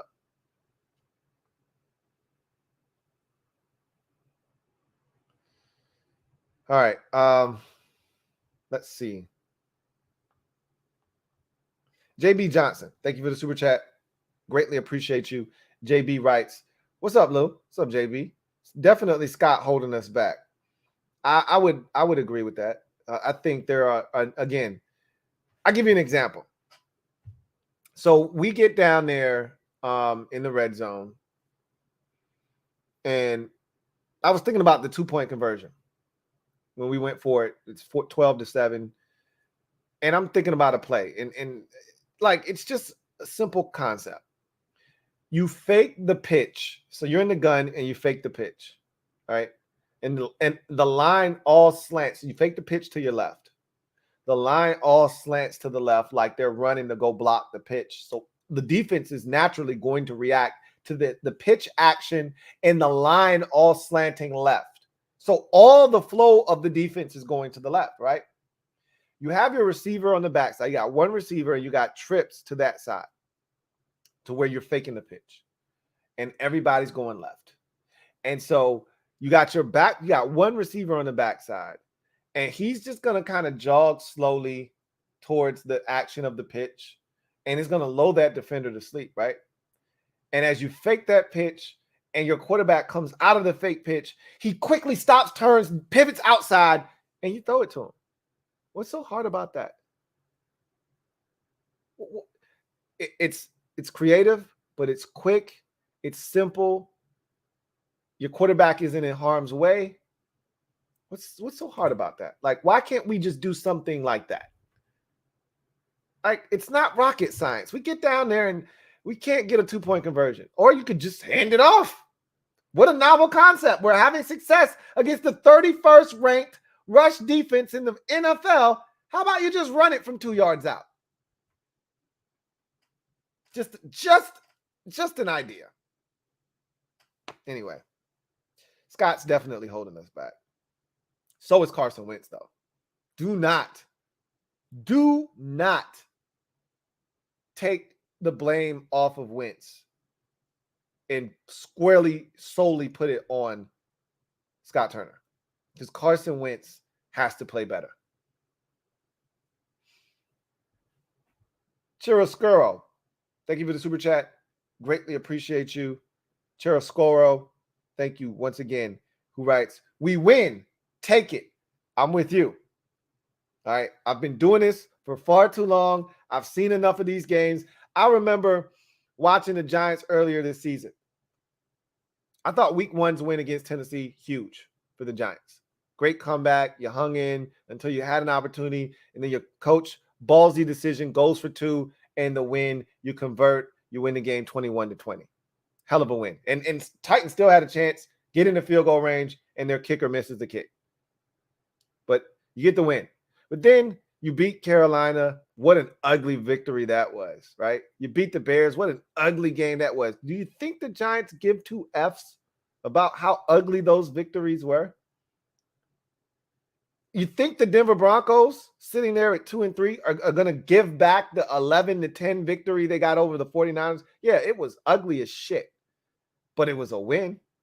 You think they wouldn't kill to have beaten the Indianapolis Colts last week 9-6? You don't think they would have killed to have won that game 9-6? They beat 3-2 right now instead of 2-3. The scoring in this league is down as a whole this year. We've seen a lot of these ugly contests. The Cowboys are field goaling teams to death and winning strictly off the strength of their defense. The Bucs won a 19-3 game against the Cowboys early in the season. They couldn't get it in the end zone. There have been some ugly wins by teams this year. Do you think anybody cares about how it looks? Or do you think they care about the result? It's a win, and I'll take it. I'm right there with you. Thank you for the super chat. Greatly appreciate you. Donald Gray. Thank you for the super chat. Greatly appreciate you. My guy Donald writes, sweet like bear meat. I take it anyway. I can get it, Lou. That's kind of how I feel. And I'm not telling you you have to feel how I feel. You leave this game dejected, demoralized, feeling like you lost. That's fine. Okay? But like I said, I've seen enough of these games in the NFL to know, man, it's hard to win a game in the NFL. It's hard. You can't take it for granted. And it wasn't pretty, man. And we tried our damnedest. I mean, we tried every single thing we could do short of allowing them to win this game. But somehow they managed to hold on. And at the end of the day, it's all that matters. I'm going to tell you right now, you may feel like shit right now, but I guarantee you tomorrow and Saturday and even into Sunday as you're watching everybody else play, you're like, damn, we won. How about that? You'll feel totally different going into the Green Bay game at 2-4 versus 1-5. Now, again, you may ultimately say, Aaron Rodgers is going to come in here and smack the shit out of us and leave with a dub, and that may be correct. But after the defense played well for the third consecutive week, after the run game has come alive, this is the second time the run game has been efficient. 2 out of the last 3 games. Wasn't against Tennessee. Was very efficient against the Cowboys. Efficient again tonight for the most part. And you're starting to see a 3-headed monster back there develop. If Scott Turner could just figure out how to utilize it instead of putting all of it on Brian Robinson and then barely sprinkling in a little bit of Gibby and J.D. McKissick. If he can figure out how to get all these guys involved earlier in the game and settle things down for Carson, we might have a chance. I'm not saying. I'm just saying. Thank you for the super chat, Donald Gray. V-Child, thank you for the super chat. Greatly appreciate you. Thank you for being a member of the MOBB. V-Child writes, we're getting busted by Green Bay next week if this play keeps up. Totally undeserved win. Coaching just seems to get worse week by week. We won't beat Green Bay with this effort. I agree. I don't think anybody is going to argue that with you. You're not beating the Green Bay Packers with an effort like this. However, I don't think they're going to play like this against Green Bay next week. I don't. But again, we'll see. Green Bay can do something that the last 2 opponents couldn't do. And I thought the Bears would do a better job, which I think kind of speaks to the offensive line and their play tonight. I thought the Bears were going to get consistent pressure on Wentz. How many times did they hit him tonight? I know they sacked him twice for sure. It might have been a 3rd sack in there, but I know they sacked him twice. Let's see. Wentz was sacked 3 times, 13 yards, and he was hit only 3 times. Wentz was only hit 3 times, and he was hit the 3 times he got sacked. That tells you all you need to know about the offensive line's performance tonight. Is Wentz only got hit 3 times. Some of that is that they ran it, and he only threw it 22 times instead of the requisite 38 that he's been throwing it, every single week. It seems like they limit the amount of times he threw the ball, but they also protected him better. Green Bay is going to get pressure on the quarterback. Green Bay is going to feature a much better passing attack with Aaron Rodgers. And Green Bay also features a dynamic rushing attack that gets out on the edges. I think we struggle on the outside. I think when you try to run it up the middle against us, you're in for a rude awakening. But if you run it outside, you go off tackle, you go out wide, I think you have a chance to hurt us. And the Packers run it as well as anybody out on the edges with Aaron Jones. So that they're going to pose different challenges that the teams the last 2 weeks didn't pose. That said, I think this is what happens when you gain confidence. I keep talking about confidence is a fleeting thing, but when you get it and you got it and it's good, it becomes problematic for your opponents. I look at the Giants and I say, this is a team that found ways to win ugly early in the season, and then they started to believe and they started winning in better fashion, like they just did against Green Bay. Like, as you continue to stack up dubs or you can continue to stack up good performances, it may not always end in a victory, but defensively, if they keep playing well, they're going to start believing that they're a good unit. Now, I told you, I'm not really excited about the back end. And I don't think – I will tell you, Rashad Wildgoose was not terrible tonight. He wasn't great. But he's gaining confidence and he's gaining more and more experience. He was the second leading tackler in this game. I don't think that's a good thing when you're a corner. But remember, he's in the slot. He's inside. So he is a part of the run defense. He is helping in run support. He's getting better and better. I'm not saying, I'm just saying. So we'll see. We'll see what happens. To your point, you can't play like this against Green Bay next week and expect to win. It's not going to happen. But I won't say this was an undeserved win, because that would mean that there was no way we should have won the game, and I don't feel that way. The Bears, they had more opportunities than we did. They got to the red zone 3 times.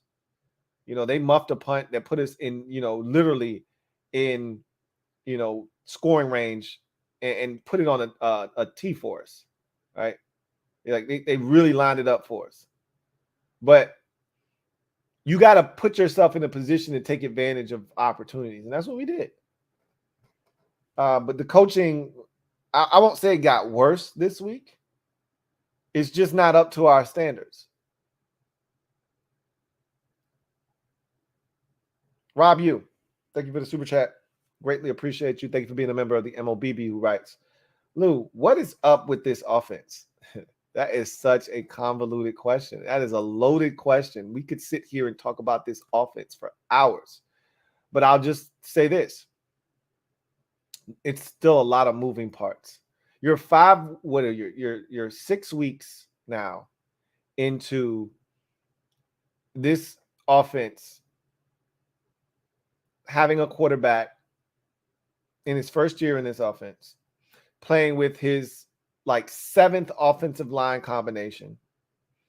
You're missing one of your better receivers in Jahan Dotson. You're missing your number 1 tight end in Logan Thomas. So you're playing with a lot of young guys. Amani Rodgers and John Bates are rookies. Not John Bates. Speaking of Bates, did anybody see John Bates tonight? I don't recall seeing John Bates tonight. But you're playing with Cole Turner and Amani Rodgers, 2 rookies. Okay, one's undrafted, the other's a 5th-round pick. And so not a lot of experience there. You're playing with a rookie running back in Brian Robinson. And so it's a lot of young guys, right? Then you're playing with the 4th center of the season. And your offensive play caller is still trying to figure some shit out. A lot of us think he's just not very good. But he's not as bad as I think tonight indicated, from a scoreboard and yardage and all of that perspective. And even last week, being 1 of 11 on 3rd downs, You watch the tape, and it's not as bad as it looked, on the stat sheet.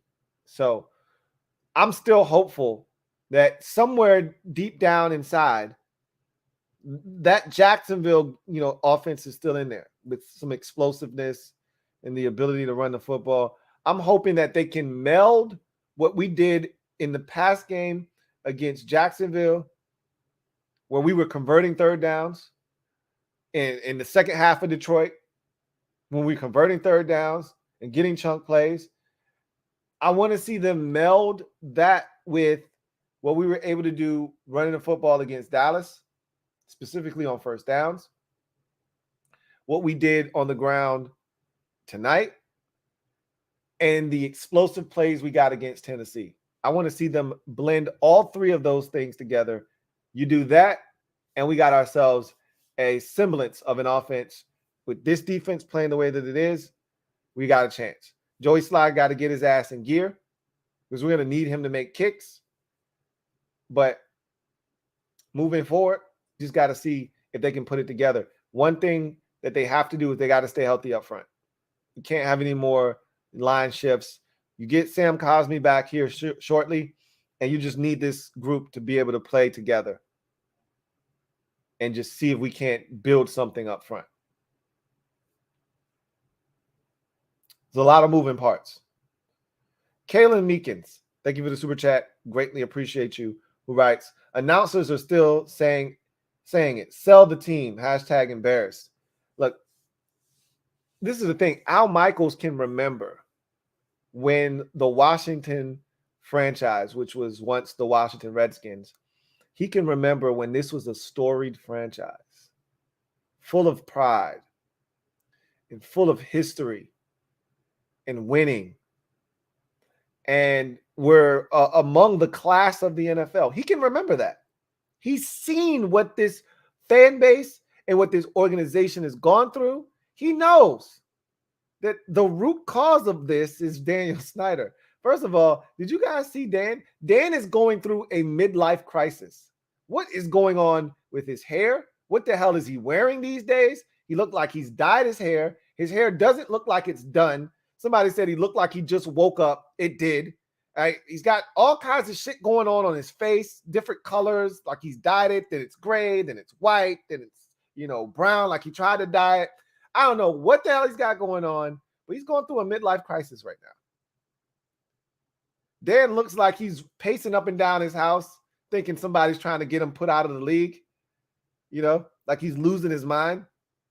Like, I knew Jerry Jones wasn't a goddamn ally. I'm going to get that goddamn Jerry Jones.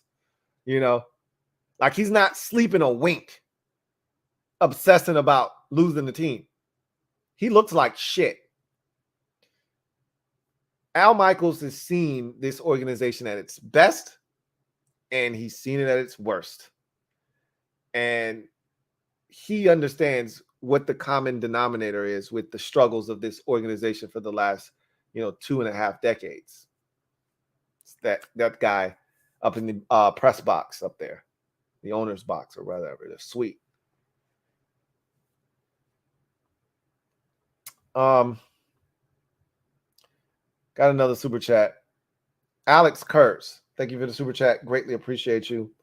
Thank you for being a member of the MOBB. My guy Alex writes, brought home the dub. Pops was so pissed. I'm assuming that's what it was. What a weird win. Alex, bravo. My guy Abner Duran, bravo. Way to go out there and get her done. All right. I felt like you guys had a chance to do it. I didn't think you were going to do it. I picked Washington to lose this game. I gladly take an L on Thursday Night Football if it means Washington wins. I was thinking to myself, if we lose this game, at least I got a win on my sheet. I was willing to take that. You know what I'm saying? But if I would have picked us to win, we would have lost. That's how the shit would have gone. So I feel like I took one for the team. But good job, Alex. Way to go there into the Lions' den and come out with a dub. But now I just need you to inform me. And you don't have to super chat. I can see it as I scroll. I'll be looking for your name. How was the environment? Remember, I wanted you to tell me how many Washington fans were in attendance and what it was like.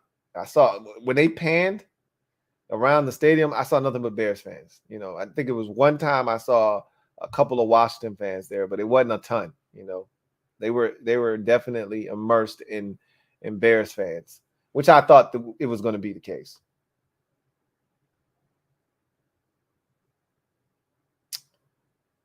Rashad Coker, thank you for the super chat. Greatly appreciate you. Rashad writes, a win is a win, but this hurt to watch. I'm not going to lie, it was not pretty. And I told you, I was sitting there. The one thing I appreciated was that they kept that clock running. I was like, man, this shit might be over by 10:15 tonight. Like, they ain't playing no games. That first quarter was over at 8:44. The game started at 8:17. The first quarter was over at 8:44. It was halftime at like 9:32. Like, these boys were not playing any games. This shit was moving right along. And then it slowed down at the end of the game. But this shit was moving at a rapid pace. So they said, look, it may be ugly, but we're not going to hurt your eyes for long. We're going to get in and get out, man. Somebody's going to win, somebody's going to lose, but we're going to get them out of here quick. We're not going to hurt y'all tonight. We ain't going to keep you. We ain't going to hold you. Heineke season, he says. I don't think so, not yet. But I'm not going to lie to you. It was a fleeting thought tonight. I was like, man, I don't know. When he started, playing with his hand after he hit the defender's hand as he was throwing the football, and he was trying to get feeling in that hand, I was like, hey, man, do we need to go to 4 right now? It definitely crossed my mind, but again, it was a fleeting thought. Because I want them to exhaust every avenue with Carson Wentz before you bench him. Because once you bench him, it's done. He's done, and you can't go back to him. So you got to explore. And again, in order to do that, you're admitting that you failed with this deal. And so I think they're going to continue with Wentz if he's healthy, obviously, and continue to give him a chance to get on the same page with Scott Turner. More importantly, kind of regain some confidence. I think he lost some of that early in the season with the pressure. He can get back to a mental state that, hey, man, this line's going to protect me. I can go through my progressions. I don't have to, rush to get to the check down. I think he could be okay because there are guys open. Trust me. Dream Team Buddha Film Production. Thank you for the super chat. Greatly appreciate you. Thank you for being a member of the MOBB, who writes, I tell you what, Wild Goose is trash, but I love his will to attack the ball and try and strip it every tackle. He did try to go after it. I watched him do that. One of the few guys on the team, if not the only guy on the team that's doing that. He says, let's heal up. Hashtag mob. Stand up. Y'all know what it is. We in the building.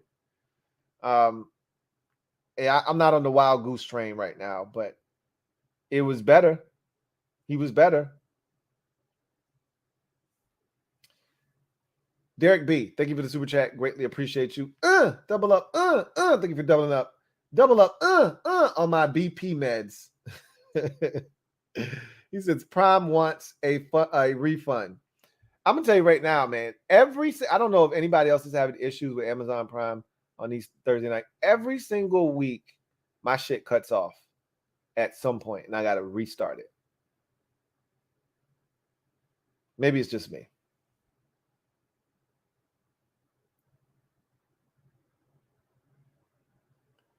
All right.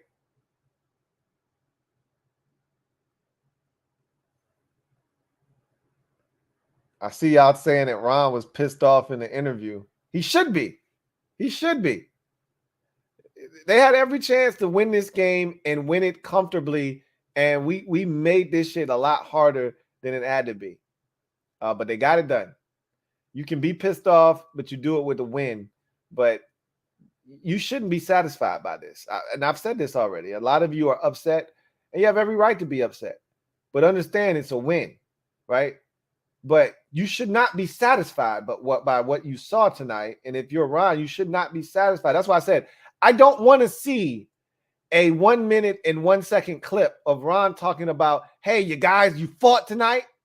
You got it done. I don't want to see that shit.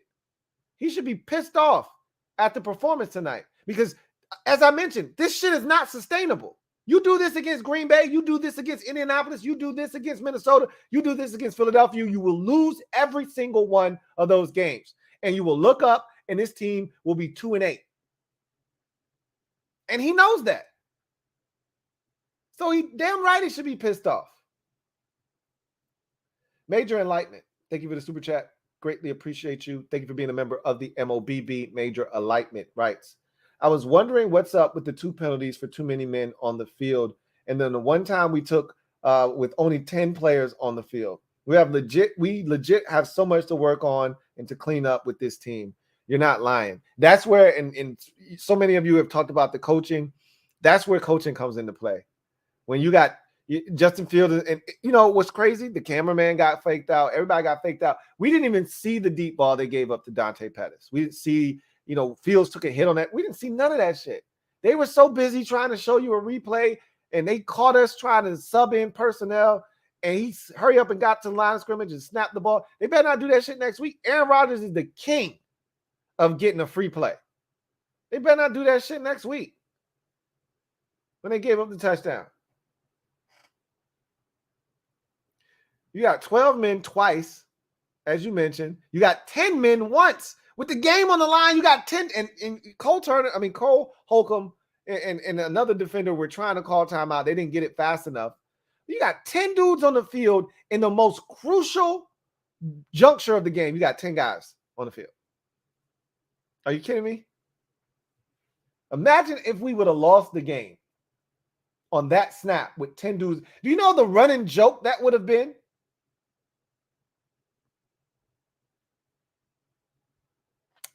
Thank you for the super chat. Major Enlightenment. The Cubone. Thank you for the super chat. Greatly appreciate you. The Cubone writes, these Thursday night games have been awful. Damn near unwatchable for 3 to 4 weeks. I swear nothing can be worse. Notices Denver on my Monday Night Football this week. God damn it, not again. Look, I think Justin Herbert is going to carry the day on Monday, and you're not going to have to worry about it being another snooze fest. I mean, these types of games only happen when it's 2 teams. You've got to have 2 teams that are complicit in this type of behavior to get a 12-7 or a 12-9 like we got last week. You have to have 2 teams that are complicit. If one of the teams is like, man, I'm not going for your bullshit, what you ultimately get is the ass thrashing we got in week 1 when the Rams were awful and the Bills were like, I'm not doing that shit. I'm going to go score 31 and beat your ass. I'm not sitting here pussyfooting around with you, messing around in 12-10 game. Nah, I'm going to put 31 on your skull and keep it pushing. You got to have 2 garbage teams that are willing to engage in some tomfoolery, and that's what you got the last 2 weeks. So, unfortunately, we all have to take it. But this week's game of schedule of games is going to, I think, allow you to feel good about going into Monday night, no matter what the outcome or how that game it plays out.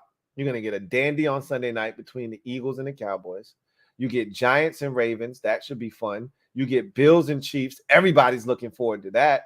All right. You get a number of good teams squaring off against one another. This past week in week 5, I don't think there was one game. If I'm not mistaken, I don't think there was one game in week 5 that featured 2 winning teams playing against each other. That's the kind of week last week was, if I'm not mistaken. And you can go through the schedule. You may find 2 teams at 2-2 playing against each other.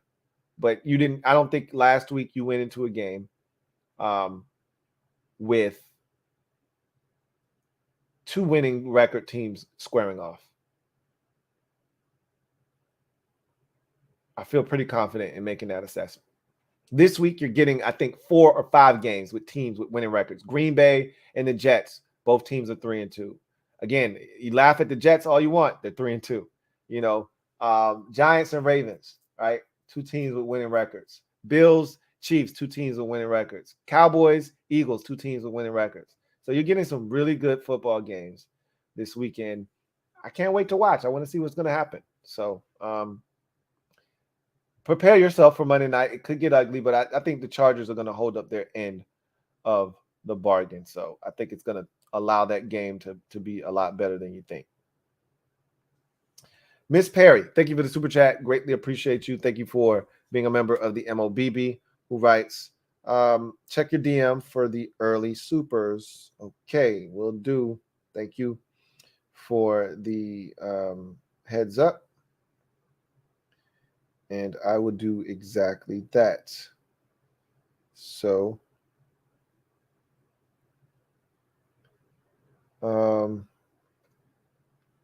let's see. See where we at.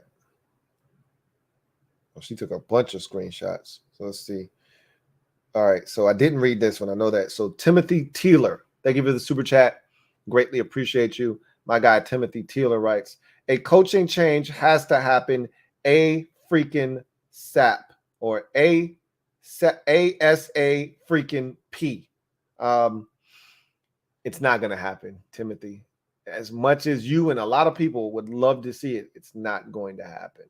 But this was tough to watch. I'm not going to lie to you, which is why Ron is probably pissed off at the podium, because this was a tough watch. You know, it's a tough watch for sure. All right. We got some member comments. We'll knock these out real quick. Ed B writes, defense came up big. Finally, it did. 3 times in the red zone, 0 points surrendered. That's how you win a football game. When the offense doesn't want to participate, sometimes you have to take it into your own hands. That's what the defense and the special teams did. Big ups to both of those units for helping really get this game done. Jay Sauer, 1990, writes, Louie, it's been a year, man. Glad I found your channel. Glad you found it as well. So glad to have you be a member of the MOBB, and you've been a member for 12 months. Ed B's been a member for 14 months, man. So you guys have been holding the kid down. I really, truly appreciate you. Amar, 2 times official. Thank you for the super chat. Greatly appreciate you. Who writes, RD is legit. Guys getting healthy next week. 4-game winning streak. I'm not going that far. I told you that at some point a 4-game heater was coming. I don't know if this is the point of the season where it comes, but I didn't see it coming last year and it came. So this is a similar situation. You go into like a pseudo bye week. You're coming off the bye, and a Hall of Fame quarterback is waiting on you on the other side of that thing, and you're thinking, oh, at home. And you're thinking, oh, we're going to get cooked. I don't know. Could it be another one of those Tampa Bay games from last year after the bye week? Maybe. Maybe not. Maybe it's fool's gold and you come out and you actually get cooked, 31-13 next week against Green Bay. We'll see. But I like the way the defense is playing. I like the way we're running the football. And I think we may get some reinforcements back next week. I think you get Logan Thomas back next week. I think you get Jahan Dotson back next week. You may get, Sam Cosmi back next week. I don't think you get Chase Young back, but maybe you do get Chase Young back next week. Who knows? We'll see. Getting Tyler Larson back was a massive boost to this offensive line, though. I can say that. Metaphor, thank you for the super chat. Greatly appreciate you. Metaphor writes, Curtis drops include touchdown and Sly looked scared before kick. I didn't see him. I was busy setting up the stream. So I didn't see his face, but you can tell when a kicker wants no parts of the pressure of a moment. You can tell when a dude looks scared shitless that his number is being called and he's got to go out there and deliver. And if you guys, and you're not the only one that I've heard say that. So if multiple people are saying he looked scared, he probably did look scared, and he probably was, terrified of that moment. And it showed. So he's going to have to tighten up, man, because we're not blowing anybody out. I don't know if you guys have noticed, but if we're going to win a game, it's going to cause at least, 3 or 4 heart attacks in a stroke or two. We're not winning games by 2 scores. We're winning games by 1 score, holding on for dear life. So Joey Slide needs to get his ass in gear, or we're going to be doing the same shit we did last year, hitting the streets looking for a kicker. And you do not, I repeat, not want to be out on these streets looking for kickers, man. It is scarce. As a matter of fact, with that 6th round pick we get for trading William Jackson III, spend that shit on a kicker next year. Why don't you?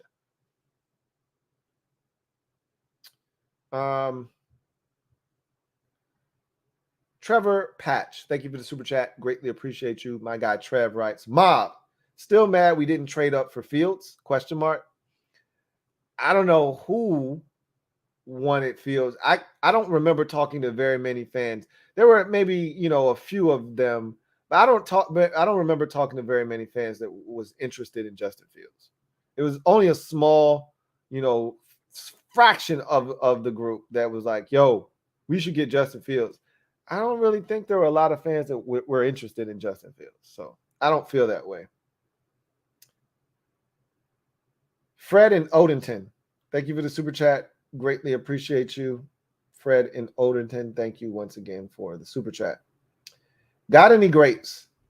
Right. Coach says, quote unquote, do it our way and we'll take the blame. Wentz seems to be targeting who they tell him to. How do we not blame the coaching? Well, how do you blame Wentz? By him not being accurate with football, by him missing easy throws in front of him.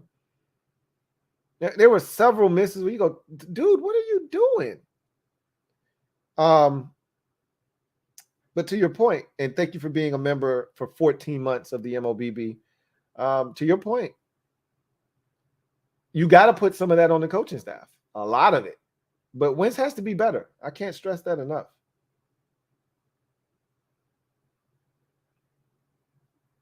All right, and I've read the rest of these. Jay Willard, I'll just read this one. A mob member for 14 months. Really appreciate you, Jay, who writes, 14 months on YouTube and a win, even if it was ugly, is still a win. I worry about the bad stuff later. Tonight, I will take the win. 100. I couldn't agree with you more. All right. I got all the rest of these. And so thank you for that, Condo. Hey. Moving right along. Got a super chat here from Sean the Hawk. Thank you for the super chat. Who writes, hey, the main reason our offense doesn't look the same as last season, JD never sees the play, and he came back for Carson. JD has always been the offense. I feel like they've gone Brian Robinson stir crazy. And I feel like it's come at the expense of both JD and Antonio Gibson. Because I feel like you've got this three-headed monster potentially, and they're so hell-bent on Brian Robinson getting out there that they're not utilizing the other two guys. And again, you can play two backs on the field at the same time. That's allowed. Like, that's not a penalty. You can put two running backs on the field at the same time. And so I feel like they just got to be more creative. I thought there were times where Scott got into his bag and was a little creative, even if it was just a formational thing, One time they got in a full house backfield. Another time they had,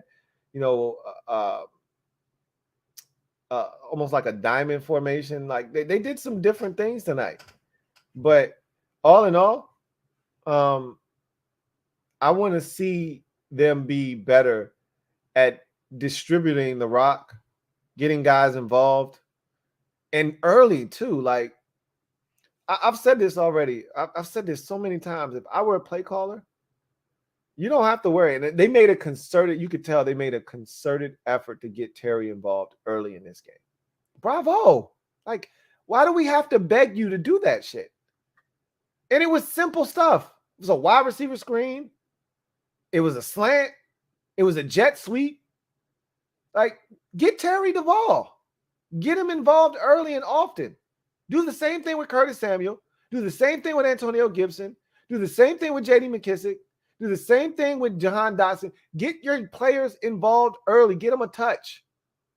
Get them going. Make them feel like they're a part of the game.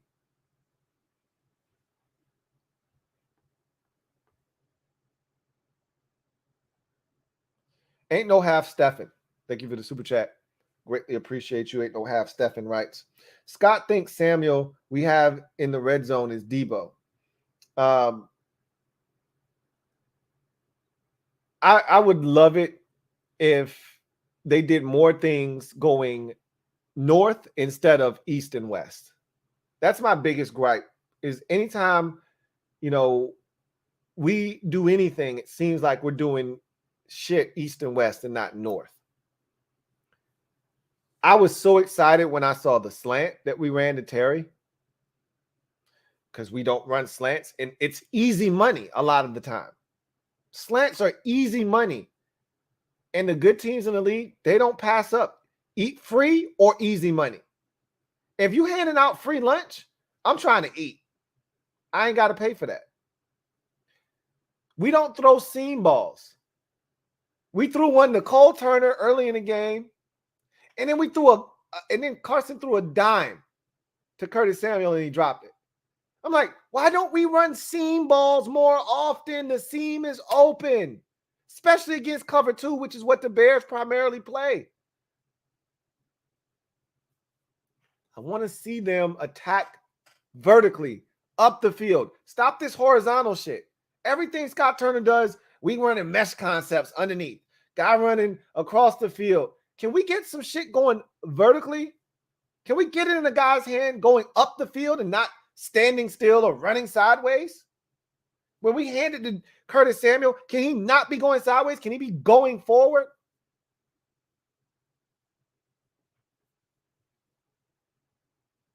Pooping for Noopin. Thank you for the super chat.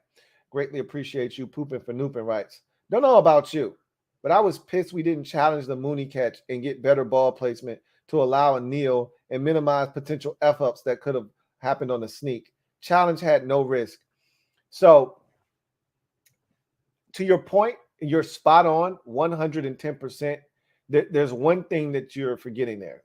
You can't challenge under 2 minutes. That's the booth's job to challenge in that moment. They should have looked at that again. They should have realized that that wasn't a catch, and they should have put the ball at the 4-yard line so that as you mentioned, anything could have happened. You fumble the snap there, the Bears recover. As bad as we tried to lose the game, I didn't trust the offense. Like, I've never been so engaged on a last snap quarterback sneak in my life. I'm standing up like probably 4 steps away from the TV like this on a damn quarterback sneak at the end of the game to seal the victory. Like, make sure you get the snap. Y'all push Carson. Make sure he's not a safety. None of that shit. You're right. But Ron and company aren't in charge of that. Once you get under 2 minutes, that's solely up to the discretion of the booth. And I thought they did us a disservice there. They should have looked at that because that was not a catch. His elbow came down first, out of bounds before he actually corralled that football. We should have been taking a knee from the 4-yard line. Good call there. DeAndre, 24. Double up. Thank you for doubling up. Who writes, no fade routes in the end zone with tight end Cole or Sims. I was anxious to see what they were going to do on the 3rd and goal from the 5 before Cam Sims false started. I wanted to see what they were going to do. Then there was another play when we got down there when we kicked the field goal on that Gibby drive. I think that was the same drive, as a matter of fact, where we had the false start, where Cole Turner was isolated out wide by himself. And I was like, oh, shit, they might be going to it. And then they motioned him back tighter to the formation and into the trip set. And I'm like, nah, they ain't doing that shit out of that. So, and I wouldn't have been a fan of it because it was to the boundary and it was to the short side of the field. You know, you throw those kind of plays, you would like it to be to the wide side of the field, or at least the ball being in the middle of the field. Just not a lot of space to operate when you do it to the short side of the field. But I mean, if you make a good throw, it doesn't really matter. But anyway, I digress. The great Watubi, thank you for the super chat. Greatly appreciate you. Thank you for being a member of the MOBB, who writes, Remember, turnovers come in spurts, LOL. I mean, that's what we've been told. Sacks and turnovers come in spurts. The sacks are coming, man.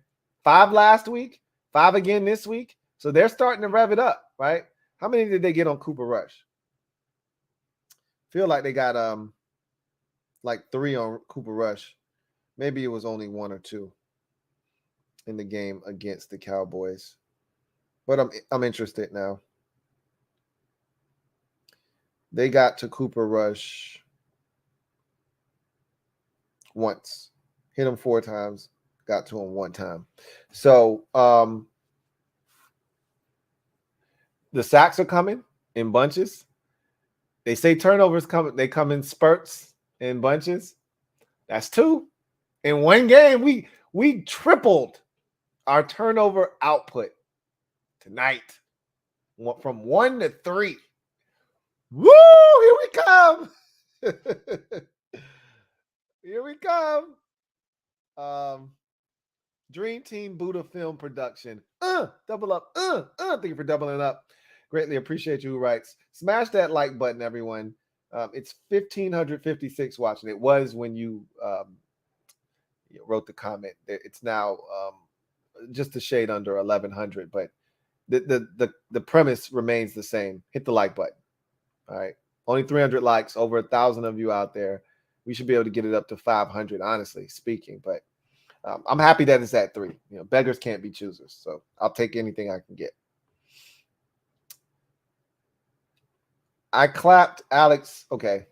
Thank you for the super chat. Greatly appreciate you. I can't with y'all, man. I won't with y'all. Joe Rockhead J, thank you for the super chat. Greatly appreciate you. Thank you for being a member of the MOBB, who writes, this win was like the first Giants game last year. No, it wasn't. It wasn't, because that game was 30-20. That game was 30-28 or 29 or 29-27 or something along those lines. There were points being scored in that game. Is what I'm getting at. That it wasn't like this game at all. And that came down to a Washington field goal that was initially missed and then made. Not defense has to get a stop 4 times inside their own 10-yard line. So it came down to the wire like that game, but it was a totally different vibe in that game. No one left the game last year in week 2 against the Giants feeling like you lost the game or feeling like, oh my God, that was embarrassing. We felt like we dodged a bullet, because if their defensive tackle doesn't jump off sides, we lose the game. But that's nor here nor there. Jay Sauer, 1990. Thank you for the super chat. Greatly appreciate you. Double up. Or actually, the first comment was just a comment. Thank you for being a member of the MOBB, who writes, if they put Taylor in, we could start the win streak next week. And did you see how well the power I formation worked when they used it once?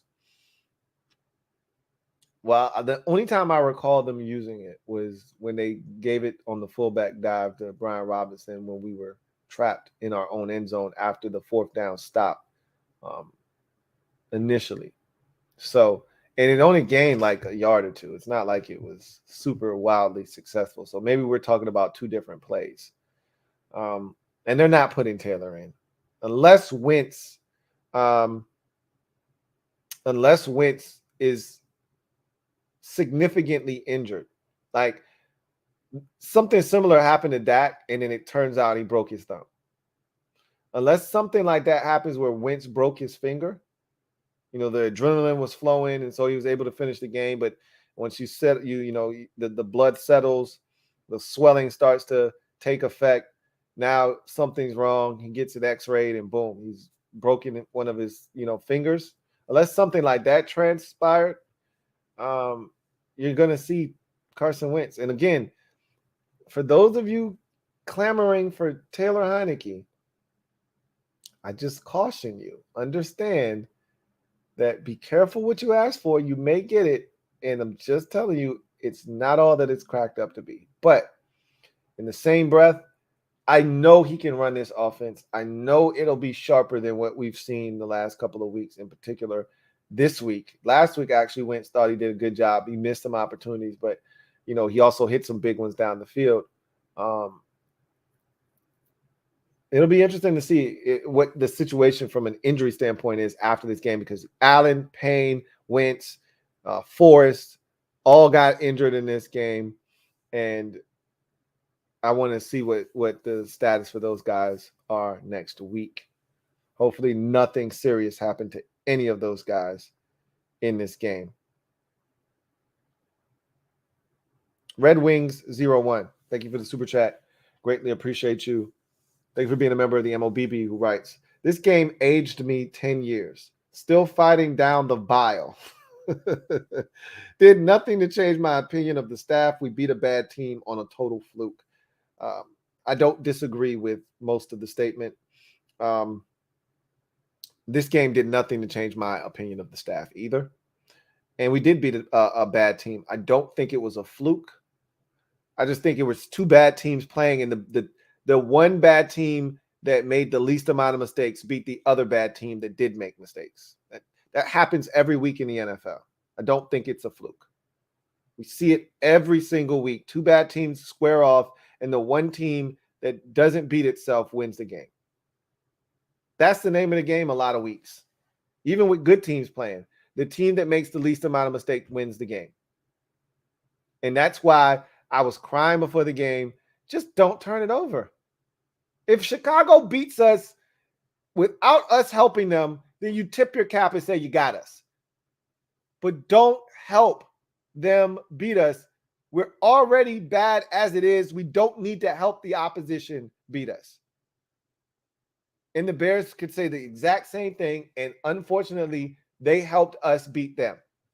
That's what I was trying to guard against. And I'm glad to see finally that they had a game where they remained clean. They didn't beat themselves. They allowed the opposition to do that for them. Just do that.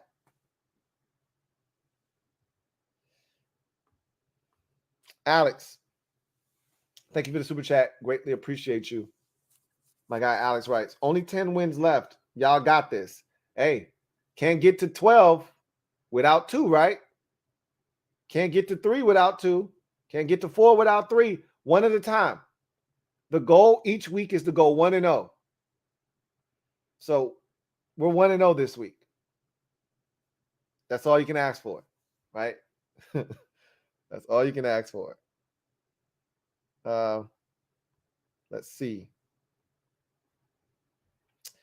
Sean the Hawk. Double up. Thank you for doubling up, Sean the Hawk. Greatly appreciate you. Who writes, oh yeah, the D-line is legit and we still getting chased back soon. They are awesome to watch. They were fun. They were really fun. And, tonight was a big challenge because Justin Fields is probably the most athletic quarterback we'll see all season long. And he was a problem back there. While he holds on to it for a very long time and he doesn't always see the field well, like he took a deep shot on the 3rd down and he had a wide open guy on a crosser. That was why I was like, he can't get hurt. He can't leave this game because a veteran quarterback like Trevor Siemian is throwing that to the shallow cross. And they're picking up a massive, and like that guy was so wide open, that would have been a massive game. Justin Fields overthrew the deep ball and they had to punt. Take it. I don't know if we see a more athletically gifted quarterback than him on the schedule. And so, yeah, he blazed us, but we also got our fair share of hits on this dude. 13 hits, 5 sacks. Yeah, and it could have easily been 7 or 8 sacks. We had this dude dead to rights twice for sure, and he got away. So this group has been really disciplined this season. They've been a whole hell of a lot of fun to watch. I agree.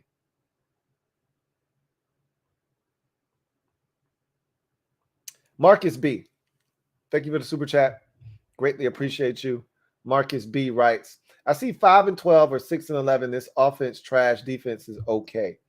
And I agree with the defense being okay and the offense being trash right now. I don't think you should walk away from this game feeling any different than that.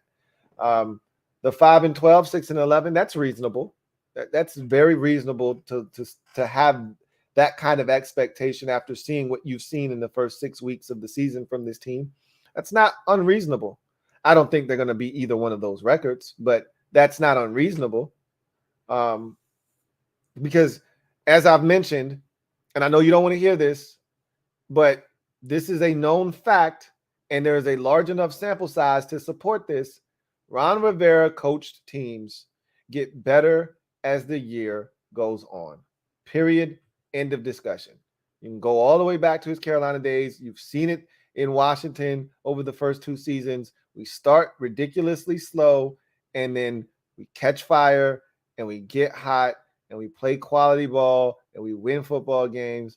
But the question is, where's your record when you figure it out and you start playing the kind of football that lends itself to winning on a consistent basis? How deep of a hole have you dug yourself before you start playing the kind of football that's going to lend itself to you winning games? That's the question we have to ask ourselves.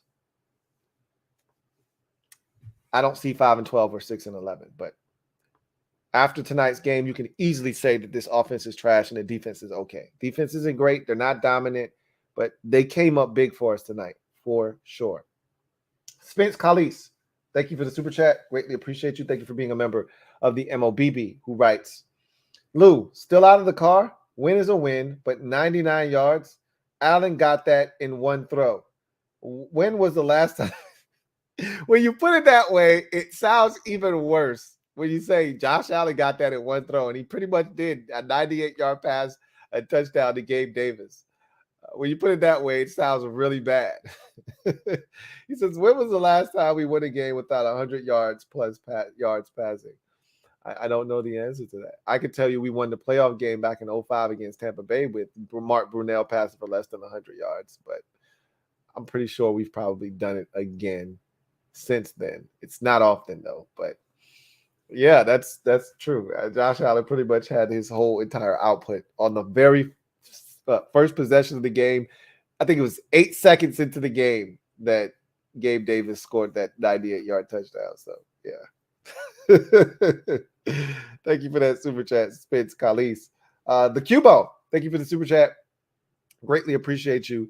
The Cubone writes, Brian Robinson doing an interview on Amazon Prime while Commanders fans still chanting, sell the team. If only so. If only so. And midlife crisis Dan is probably already long gone. Like, he's not sticking around for that. So he's not hearing sell the team. He's already gotten into his limo. He's on the way back to, the pad to catch his private jet, and Redskins won, or whatever the Commanders won now. And he's heading back to Ashburn, or wherever he lives. So he didn't hear any of that. And he doesn't care. He's not selling the team. So I was wondering who they would interview on Amazon Prime as the Thursday night player of the game. We really didn't have one, but he scored the game-winning touchdown, and everybody wants to talk about his remarkable comeback. So I think it's logical that it's him. Red Wing 01, thank you for the super chat. Greatly appreciate you. Double up. Thank you for doubling up. Red Wing 01 writes, speaking of fluke, number 34, I know I've been hard on you, like really hard, but you came up big this game. I tip my hat to you, but you still on thin ice. I wrote a comment in the MOBB kind of chastising the group because he had a penalty early in the game, did Christian Holmes, a.k.a. SIP, for those of you scoring at home. He had a penalty on a punt return, and we were going to have quality field position. It backed us up, and fans were livid. A lot of the mob members were livid, and this has been his move this year. He's been a penalty magnet on special teams, and I just know that he's a young guy. 1, 2 on special teams. It's easy to pick up a penalty, and 3, he's fighting his ass off. He's a young guy. I don't want the penalties. I don't want the mistakes, but as long as you're doing everything going 110 miles an hour, I got no problems with you. And this guy hustles. So I was telling people, just relax, bad back, and I look, I had my fair share of frustration with him, and I said something about him. I think it was 2 weeks ago or so, but never did I think, he shouldn't be on the team. They need to get rid of him. Like, there are people like Dax Milne, get him off the team. He sucks at punt return. I'm like, what? Don't get rid of him off the entire team because he's not a good punt returner. Just take him off of punts. That's where the frustration lies.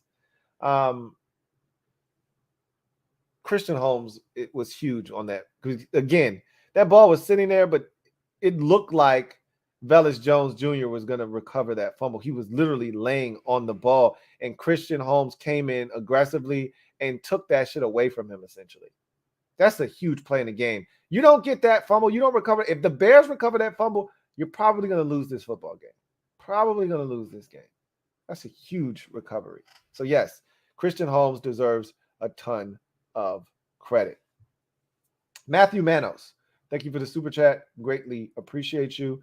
Who writes, should have lost by 20 or 14 points if this was a good team. Much love, fam. Long time. HTTR. Would have definitely been a loss if this were a better team because you don't go 0 for 3 in the red zone. You don't miss the first touchdown pass to the tight end. They ran a little fake action one way, fake one way, fake the other way, and then throw it to the tight end out of the backfield. And he was open. No ifs, ands, or buts about it. Ryan Griffin was open, and that would have been a touchdown. With a better, throw, it's a touchdown. I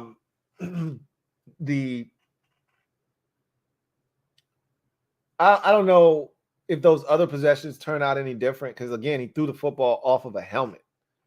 So, again, that first one where he missed Ryan Griffin and they ultimately, I don't know if that was the same position they ended up throwing a pick or not. I think it was. You got to have that one. Every other one, I don't know if they would have scored, a touchdown, but maybe they get a field goal out of it. But I don't see the 20-point loss. I could easily have seen us losing that game by like 10 or something like that. But we didn't lose, so no reason to keep talking about that. Irish, thank you for the super chat. Greatly appreciate you. Thank you for being a member of the MOBB. Irish writes, for all his shortcomings, I trust Taylor to move this offense down the field. Wentz looks lost out there. Keep in mind that Taylor knows this offense much, much better than Carson Wentz does. So keep that in mind as well. There is a difference in between the two quarterbacks running the offense. And I think I would be remiss if I said that Carson could run the offense in the same efficient manner as Taylor Heinicke because we know that's not true right now. Carson's still learning this offense, still adjusting and acclimating himself to some of these play calls. Meanwhile, Taylor Heinicke been in this offense for multiple years, very familiar with, the verbiage, the terminology, where every single player is on the field in these plays and how to get through his progressions quicker. Again, we know what he is. We know what he brings to the table. My thing is, I'm addicted to the deep ball. I'm addicted to the explosive plays. You lose those with Taylor Heinicke. And while there is something to be said about picking up first downs, moving the sticks, staying on schedule offensively, having a guy that can create something when nothing's there with his legs. Yeah, there are a lot of points that you could make as to why Heinicke should play. The fact of the matter is they went out, they traded for Carson Wentz. He wasn't terrible last week against Tennessee. In fact, it was his best performance as a Commander, even with the interception thrown at the very end. And so it'd be one thing if he was coming off of 3 straight very destructive starts where he was the reason we lost. He's hurting us. He hurt us tonight, but he didn't turn it over, and we won. Last week, he had the one turnover. It was a costly one, and it hurt us, but he was phenomenal before then. And so, and when I say phenomenal, I'm just talking about the passes that he did throw, the decisions that he did make. There were yards out there left on the field from decisions that were made that weren't the right one. He panicked, or a guy fell in his lap, or he saw a flash of color, and so he didn't hang in there, and he got out of the pocket. There were a lot of those opportunities, and then there were some missed opportunities with some inaccurate throws. And so a lot of work to be done, but I don't see them moving to Taylor Heinicke at this point.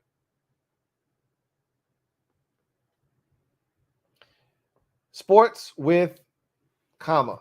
Thank you for the super chat. Greatly appreciate you. Who writes, as a QB, Carson is good until you beat him up. I think that's what I've seen. That's one of the evaluations, if you will, and one of the things that I've noticed is that when he's confident, when there's time, and he can step into a throw confidently, he's got the ability to make every single throw on the football field. It's when things start to break down, and this is the difference between young Carson pre-injuries and now, is that when things would break down, he still was fully capable of being an athlete and putting that athleticism to the test and getting out and extending a play and making something happen, or just using his legs. Now he looks like a shell of himself in terms of athleticism, and so most of his damage is going to have to come from the pocket. I still want to see Scott Turner move the pocket like the Bears were doing early in the game. Move the pocket, move the launch point, and help him from that regard. But again, too much to ask, feels like sometimes. Stephen Combs, thank you for the super chat. Greatly appreciate you. My guy Stephen writes, this isn't a criticism. Mind you, I agree with the tone, but if someone didn't watch the game and you just heard your post game, you'd think we lost. LS black shirt tee would help fight the cold out the car. Long sleeve black shirt. I don't need it tonight. Okay. I would tell you this. Watching the game and how it transpired and unfolded, and watching the mistakes that we made late in the game, Cam Sims false start, 10 guys on the field, 12 guys on the field, hands to the face penalty on 3rd and long after a Jonathan Allen sack that gave them an automatic first down. When Curtis Samuel dropped pass, that was earlier in the game. But, when you look at all the mistakes that were made, especially the ones in the second half, you feel like, wow, we were pretty fortunate to win the football game. But we did win. But there are a lot of mistakes made. There were a lot of things. And again, my biggest gripe is this is not sustainable. You can't beat Green Bay next week doing this. You can't beat Indianapolis the week thereafter, and Minnesota after that. You can't win games consistently in this league playing the way we played, making the mistakes that we made, and you can't expect to win doing that. So, yeah, no, it definitely wasn't a criticism. That's facts. If you would have just listened to me, you didn't watch the game, you would have thought we lost, but we didn't. And that's why I always make sure to remind you that we won this game. Understand that. I'm not dressed in all black like the Omen.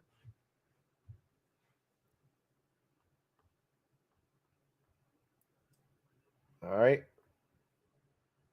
Let's see. Red Wings 01. Thank you for the super chat. Greatly appreciate you. Red Wings 01 writes, defense deserves a medal, but I've had it with Bobby. We know what he is. I'd like to see what we have in Percy Butler when he's healthy. I agree. And honestly, I need Derek Forrest to be healthy. I would just put Derek Forrest in at his position, honestly. And if you want Bobby to be on the field in the 3 safety looks, fine. But I think that it should be a role reversal with Bobby McCain and Derek Forrest. Forrest only is in when they go to the 3 safety look. That's the only time he gets on the field. I would prefer them to make it Bobby only gets on the field when we go to the 3 safety look. I'm with you on that one. Major Enlightenment. Thank you for the super chat. Greatly appreciate you. Double up. Thank you for doubling up. Major Enlightenment writes, I think we can definitely count BR number 8 on the goal line, but Gibby was definitely the better back tonight. I think that is fair. When it comes to getting tough yards and, in between the tackles, I've always said that I don't know if Gibby necessarily is the best man for the job when you're looking to grind out a yard. But when you give Gibby some space and some opportunity and you get him revved up, I even thought his vision was phenomenal. There was a run, and it only ended up netting us like 2 or 3 yards. But he gets the football, and immediately there's penetration. And he doesn't try to press and run into the penetration or run around it and run backwards an additional 2 or 3 yards. He immediately sees the cutback, sticks his foot in the ground and cuts it back. And I'm like, you weren't doing that last year. You definitely weren't doing that in your rookie season. It was impressive. So I thought Gibby was the better back tonight. And I want them to adopt the mentality of, I'm going to go with the hot hand instead of no matter what happens, Brian Robinson's getting the ball. I would like them to just say, you know what? We got 3 running backs that we really, truly like. And if one of those guys gets in there and he's got it going like Gibson on that one possession, he had it going. Find a way to keep feeding him. There's no such thing that says you can't have 2,000-yard backs. And I don't think they're going to ultimately do that because I don't think they're going to run it enough. But there's nothing that says you can't have 2 guys be dynamic and out of the backfield. Thought Gibson was the better running back tonight as well. But again, keep in mind, Brian Robinson is coming off of being shot twice in his lower extremities, and he made a miraculous comeback and recovery in a short period of time. You can't expect him to get right back to the shooting Brian Robinson. But I'm just going to call a spade a spade. I thought Gibson was more explosive and dynamic tonight, and he was a better runner. Doesn't mean he was a more physical runner. He's just a better runner. DJ23, thank you for the super chat. Greatly appreciate you. DJ23 writes, I'm with you, Lou. Gibby had that spark when we started feeding him. Scott is like the kid from Toy Story. We start using Gibby the first weeks, then we get a new toy and B-Rob and forget about Gibby. Yeah. Woody was on the bed sleeping with, the kid every night. I forgot his name. But he's sleeping in the bed with him every night. Andy. I think his name's Andy. And Woody's sitting right up there, tucked up next to Andy, keeping him company. And then his birthday comes, and he gets this new shiny Buzz Lightyear toy, and now Woody's under the bed. They got to cut that shit out. J Moo. Damn, it's been a while, J Moo. Thank you for the super chat. Greatly appreciate you. My guy J Moo writes, I like the 1-2 punch of 8 and 24. I think 8 does a better job of staying in front of the down and distance, while 24 offers more explosive plays. Yes! And you can have both. It doesn't have to be one or the other. They need to understand that. LT, thank you for the super chat. Greatly appreciate you. Who writes, from an Eagles fan, B-Rob and AG wear down the D as a 1-2 punch. I think that's what most fans are pretty much trying to articulate, is that these 2 guys could be a problem moving forward if they decide to go in that direction and then have Wentz play off of that. Similar to what the Colts did last year with him. But we haven't had the ability to go play action fake and take shots down the field, which is what Wentz would bring to the table. Mr. Ron B, thank you for the super chat. Greatly appreciate you. My guy, Ron B, OG, triple OG, writes, I'd like to thank both our team and the Bears for giving me a dub for my B-Day on Monday. Well, happy Born Day in advance.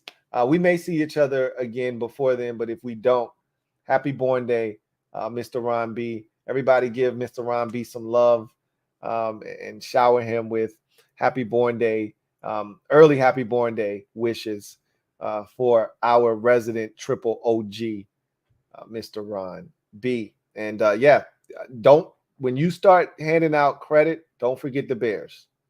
They definitely did us a huge solid. We owe them one. Hunter Hodovic, thank you for the super chat. Greatly appreciate you, my guy. Hunter writes, T, did you see the Ron presser after the game? Of course I didn't. I'm here with you guys. I'm going to watch it. I told you after these streams, I decompress by going and listening to what everyone has to say. And so I'll be doing that after I'm done here. DJ23, thank you for the super chat. Greatly appreciate you. Double up. Thank you for doubling up. Who writes, happy we won, and I guess turnovers do come in bunches. We got 2, LOL. I told you, we tripled our output for the season from 1 to 3. And so, maybe they do come in bunches. My guess is we probably won't see a turnover for another 2 or 3 weeks. That's my guess. But, hey, what do I know? I thought we were going to lose tonight. So, Sean the Hawk, thank you for the super chat. Greatly appreciate you. Who writes, Wentz needs to sit down because he is not healthy at all. Wentz is not going to sit down because he realizes this could be his last chance to start in the NFL. And he's not going to give that up without a fight. So, if he can go, he's going to go. He is going to play. if he can play. Stephen Combs, thank you for the super chat. Greatly appreciate you. Double up. Thank you for doubling up. Stephen, who writes, it's 75% play calling for me. O coordinators should know personnel, play chess, not checkers. My 10-year-old knows to change if it fails or keep it going if it works. That's why I've said this already.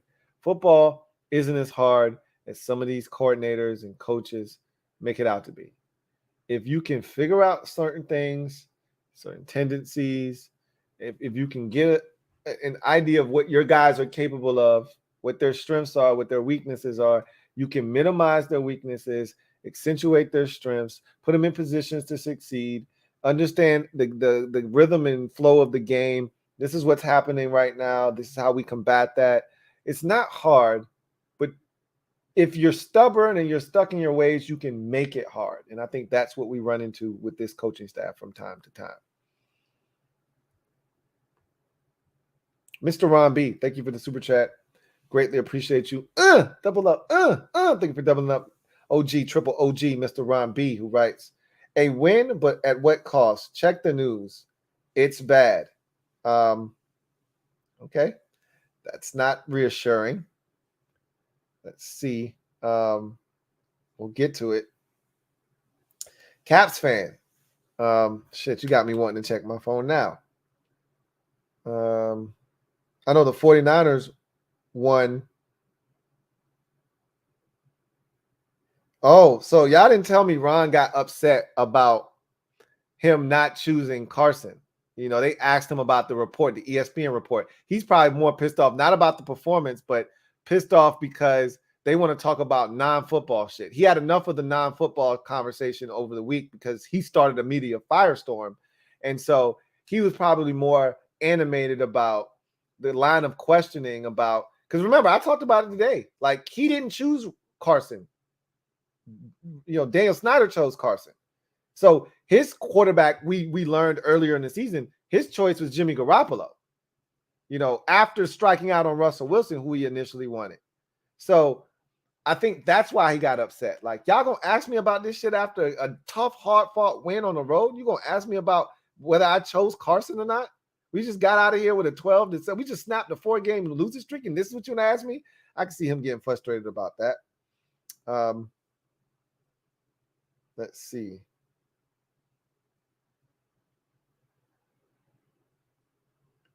Yeah, I don't see anything yet, but I would definitely, you know, figure out what the hell is going on. Anyway, I digress. Caps fan, thank you for the super chat. Greatly appreciate you. Who writes, first of all, that is about the game. So he has a snoozer, a snoozing emoji.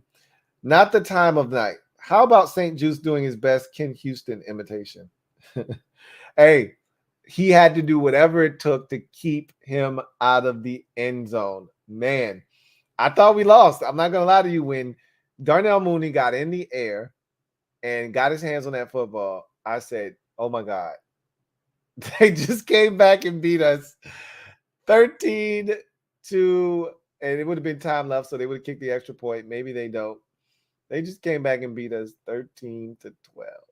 Oh, my God.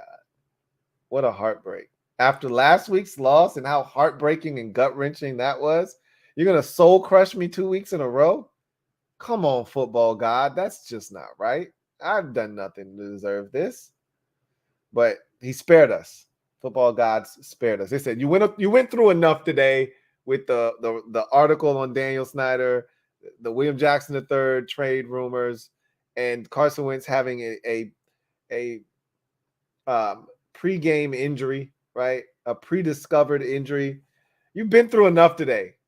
I'll throw you a bone here, man. Take this dub as a peace offering, and I'm not doing this shit next time, but I'll let you enjoy your weekend in peace.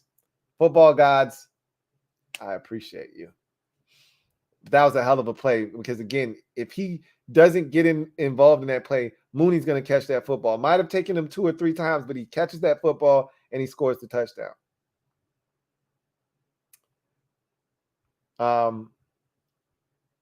Frankie, yo. Thank you for the super chat. Greatly appreciate you. Double up. Thank you for doubling up. Who writes, just add to my earlier comment, no penalties on the O-line tonight. I think what a nice feeling. Was there a penalty on the offensive line? I think you might be right. Let's go and look at the penalty breakdown in this game for Washington.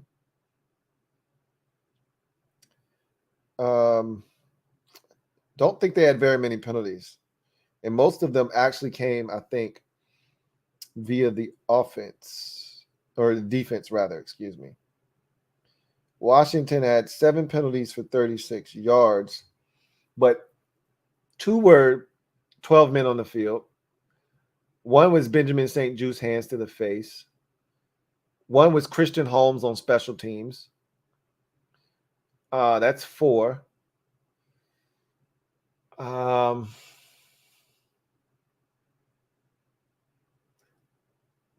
Thought we had another one after a good defensive play and it got negated due to a penalty.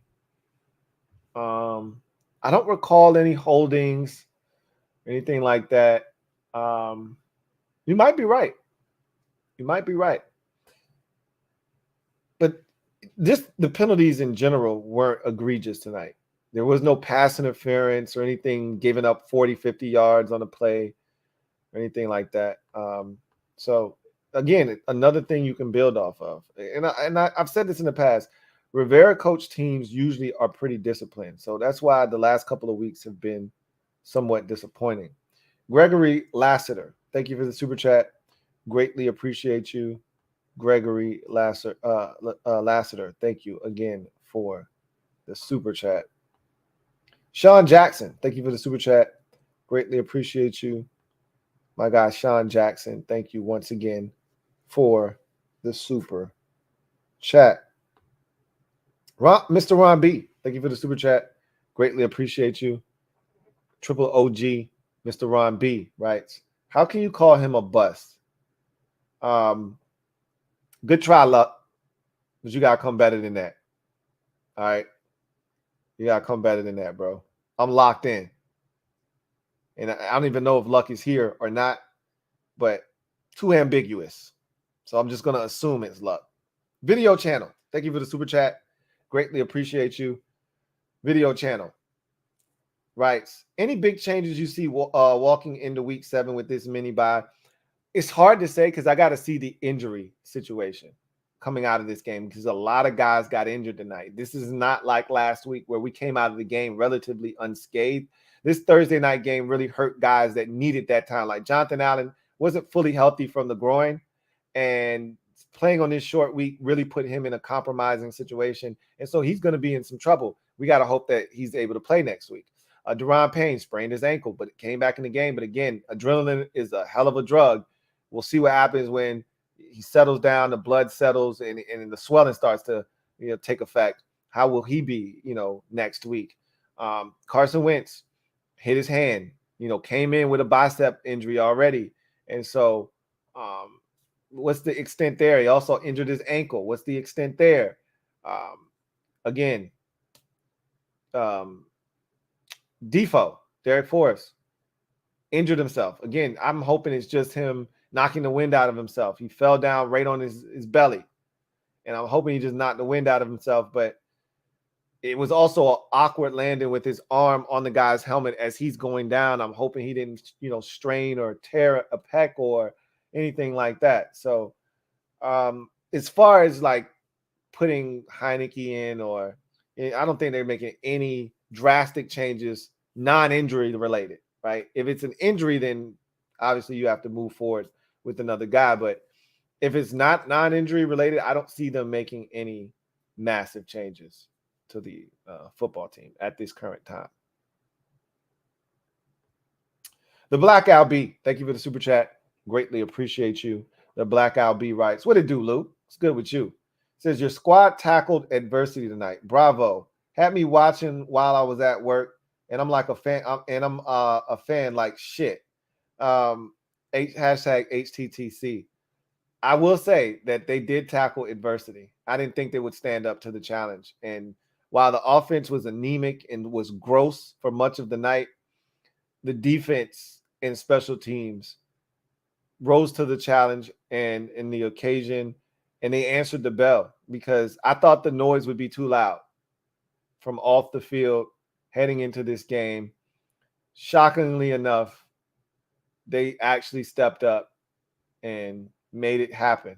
And so credit has to be given when it is due, and it's due to this team for stepping up and finding a way to win. It wasn't pretty. Again, that's not the debate. And going into this game, never thought it would be pretty.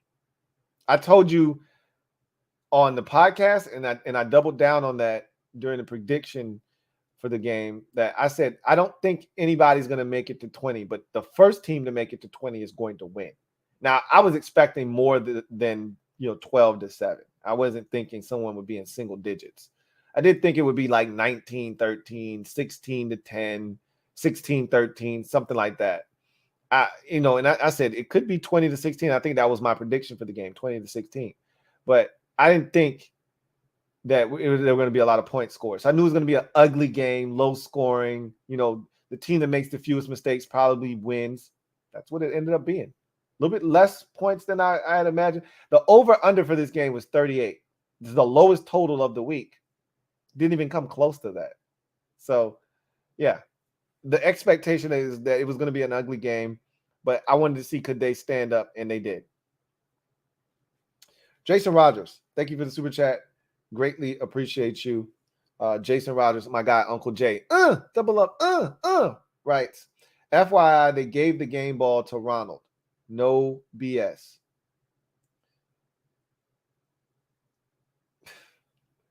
Okay. That shows you that he's not losing the locker room, if nothing else. If that's true, they gave the game ball to Ronald, then that shows you that they're still fighting for their head coach. For those of you that think this team is quitting on him or it's going to be a mutiny in the locker room, he dealt with a lot this week, right? Put his foot in his mouth, had to come back and apologize to not only the team, but clear up some things. And so it was a tough week for Ron. I could see him getting the game ball, but I don't know if anybody deserved the game ball after that. If anybody, it would be on the defensive side, personally. All right. Sean Jackson, stand up. You are the newest member of the MOBB mob. You know what to do. Show Sean some love. Welcome him with open arms to the MOBB. Sean, so glad to have you. Looking forward to chopping it up with you in the future. Welcome to the squad. Sean J. Video channel. Thank you for the super chat. Greatly appreciate you. Double up. Who writes, what did you think of the 3-back formation from the Shoddy? I thought it was nice. I thought it was a different wrinkle. That's all I'm asking. I told you, one of the things I felt like Scott Turner had gotten away from was being creative. It can be the same damn play you've been running, just from a different look. What do you think Sean McVay does? And I'm not saying Sean McVay is the most innovative dude. They've struggled this year on offense. But Sean McVay will run the same play 15 times from 8 different formations. It's the same shit, trying to get to the same look, just from a different formation. And that's all I'm saying. Hey, you're going to keep sending guys in motion and all this window dressing. That's cool. Just switch up the formation a little bit. Give them something else to think about, something else to look at. Thought it was nice. Super chat here from Timothy Walker. Thank you for the super chat. Greatly appreciate you. Timothy writes, just tagged you on IG for the game ball in the locker room. Just thought you would like it. So they did give us the clip of somebody getting the game ball in the locker room. I don't like it. I just heard it was Ronald who got the game ball. I don't like it, but somebody was going to get the game ball. It's a win.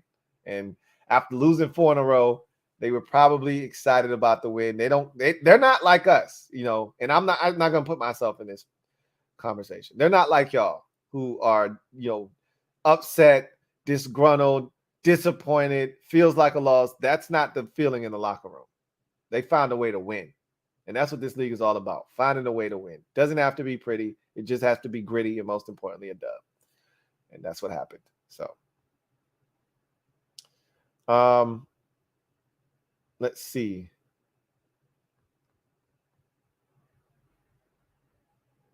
David Hardy, thank you for the super chat. Greatly appreciate you. David writes, coaching, still not a fade in the red zone. At some point, like that 2-point conversion was a golden opportunity to say, let's give it a run. This isn't going to hurt you if you don't get it, but let's just see what it looks like. And maybe, and this is giving him too much credit, but maybe, just maybe, Scott Turner's saving that thing for like a big moment. Nothing gets bigger than the Tennessee game last week.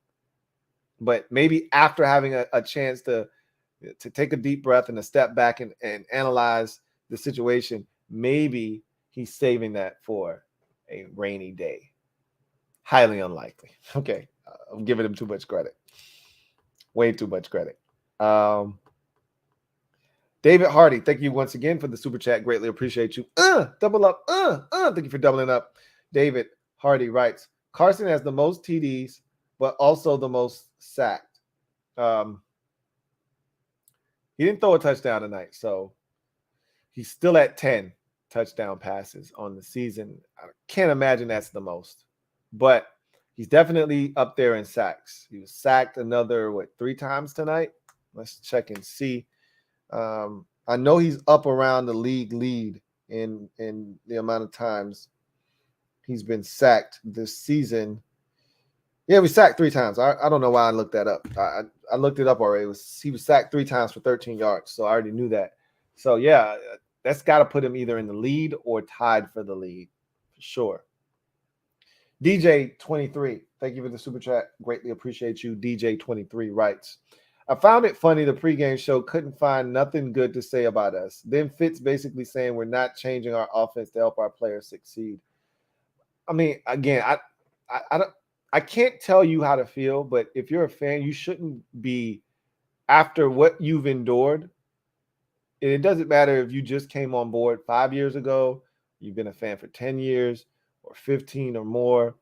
You've endured enough of this. In a short 5-year span, if you just became a fan 5 years ago, you've endured so much of this.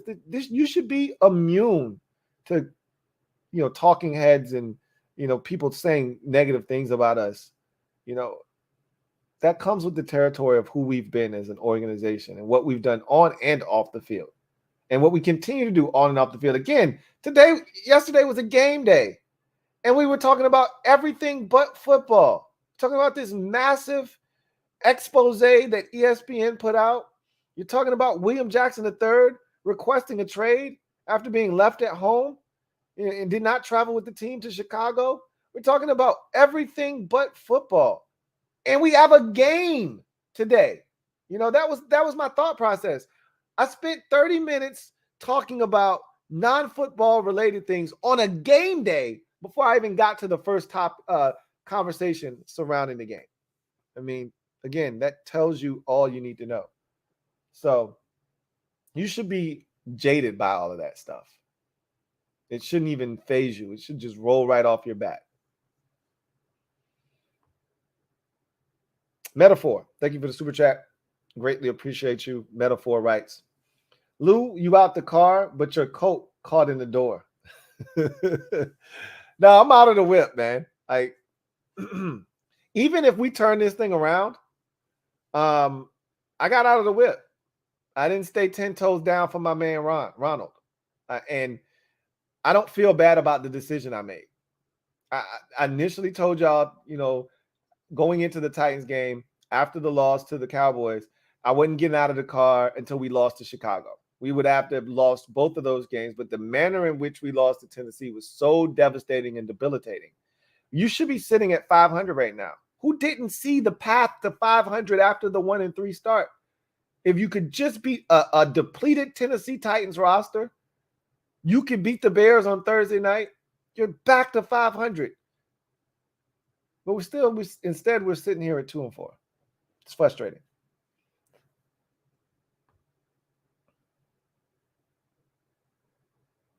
Joe Rockhead J, thank you for the super chat. Greatly appreciate you. My guy Joe Rockhead J writes, I was riding with Ron till the mask was pulled off like Scooby-Doo, and it was Dan Nino Brown Snyder in disguise. Nino Brown Snyder. Just enough for the city, man. Living just enough for the city. I'm living just enough. We scored just enough to win the game tonight. I'll take it. Derek B, thank you for the super chat. Greatly appreciate you, my guy. Derek B writes, if Bears target 29 every possession, they win easy. I don't necessarily disagree with that. I don't think Kendall Fuller was terrible tonight, but I thought both of our corners played a lot of often soft tonight. But, Fields wasn't dialed in and hasn't been and really isn't that guy yet as a passer. So I'm still upset at Kendall because the technique he was playing on that deep ball, he was playing bail. He was bailing on that play. And he just underestimated that guy's speed and he ran right by him. And again, Kendall is in no position to underestimate anybody's speed because he can't run. And you saw it on that play. Dante Pettis, who isn't slow, but he isn't a burner either, ran right by him. And Kendall, when he finally turned and started to sprint and fully, opened up, he still couldn't make up the ground. And it was a touchdown. DJ23, thank you for the super chat. Greatly appreciate you. DJ writes, after the presser, Ron's done with Dan's BS. I don't think that's going to be the again, Daniel Snyder didn't do anything extra. All ESPN did was potentially air out more of his dirty laundry, But Dan didn't do anything necessarily new to Ron in particular. It's just Ron had to have known what he was signing up for, and if he didn't, shame on Ron. He knows now. I told you, after year one, when the name changed and Ron didn't sign up to not be the Redskins, he signed up to be the Redskins. The name changed. He went through cancer, which had nothing to do with the organization, but it still was a very trying ordeal for Ron. And then he had to deal with the sexual assault stuff and all of these different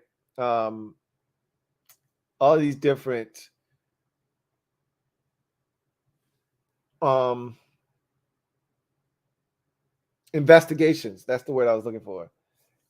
And then his guy, he brought the head athletic trainer here that got busted for the prescription pills and all of that stuff. It's been a lot. And I don't think he thought he was getting himself into this. But his ass didn't know. His ass should have called somebody. You got to know what you're getting yourself into when you come here. David Hardy, thank you for the super chat. Greatly appreciate you. My guy David writes, this win is almost like the Falcons win last year. Falcons win last year. We did not play the Falcons last year, if I'm not mistaken. I'm tripping. We played the Falcons in week 4. This game is nothing like that game. This game is nothing like the Falcons game. That game was a 34-30 thriller. If I'm not mistaken, that's what the final score ended up being. 34-30. That game was a thriller. This was nothing like that. To me, at least.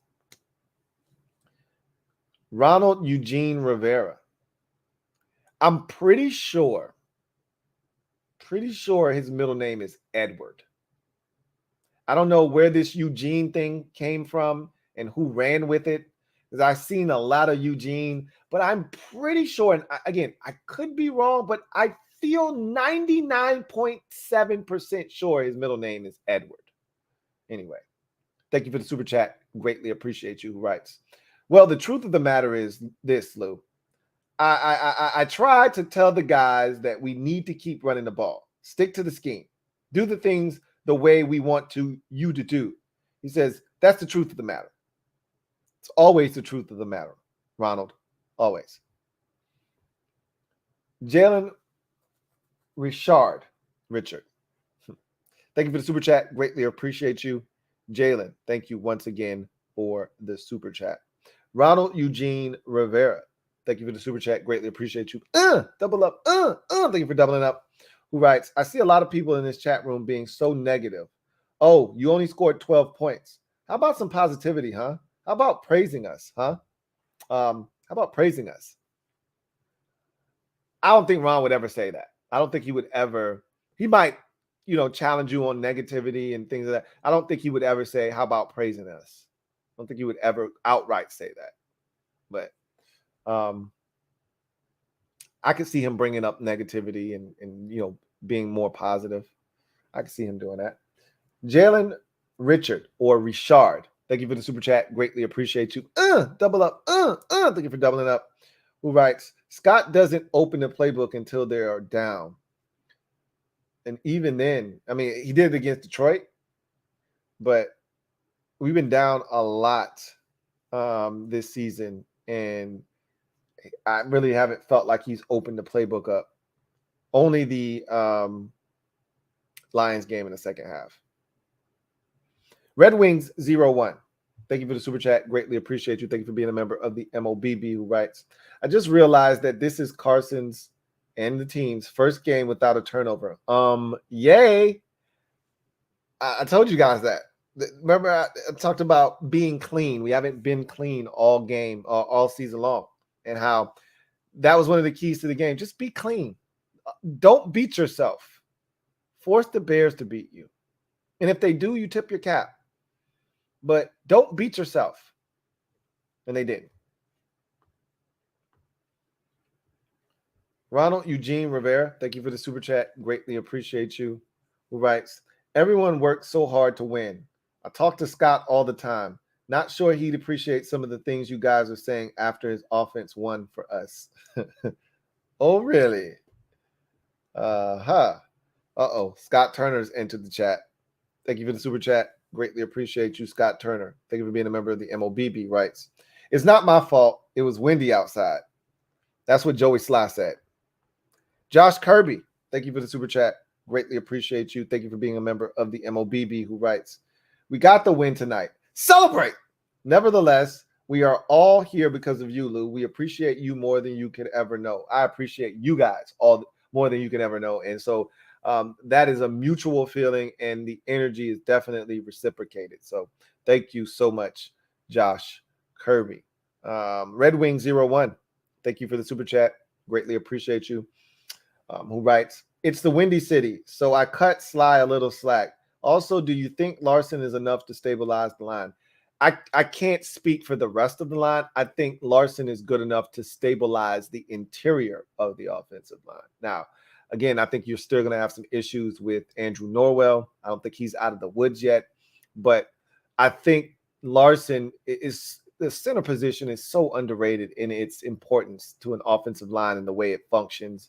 And if that position isn't solidified, you've got issues on your hands. So getting Tyler Larson back is a huge effing deal because of what the pivot position means in the NFL and specifically on an offensive line. So I think Larson is good enough to stabilize the interior. I still have my doubts about Andrew Norwell, but I think he's going to put I think he's stitches. He's not a Band-Aid, it's Tyler Larson. I think he's stitches. He could help clean this thing up. Ronald Eugene Rivera, thank you for the super chat. Greatly appreciate you. Who writes, guys. That's a good one. He says, it's not Scott's fault, okay? I mean, number 52 has to do a better job on that run play. That's how we can score more points. That's the truth. That's funny. Guys. Here comes old JDR. Jack Del Rio has entered the chat. Thank you for the super chat. Greatly appreciate you. Thank you for being a member of the MOBB, who writes, does this haircut make me look really? Get out of here.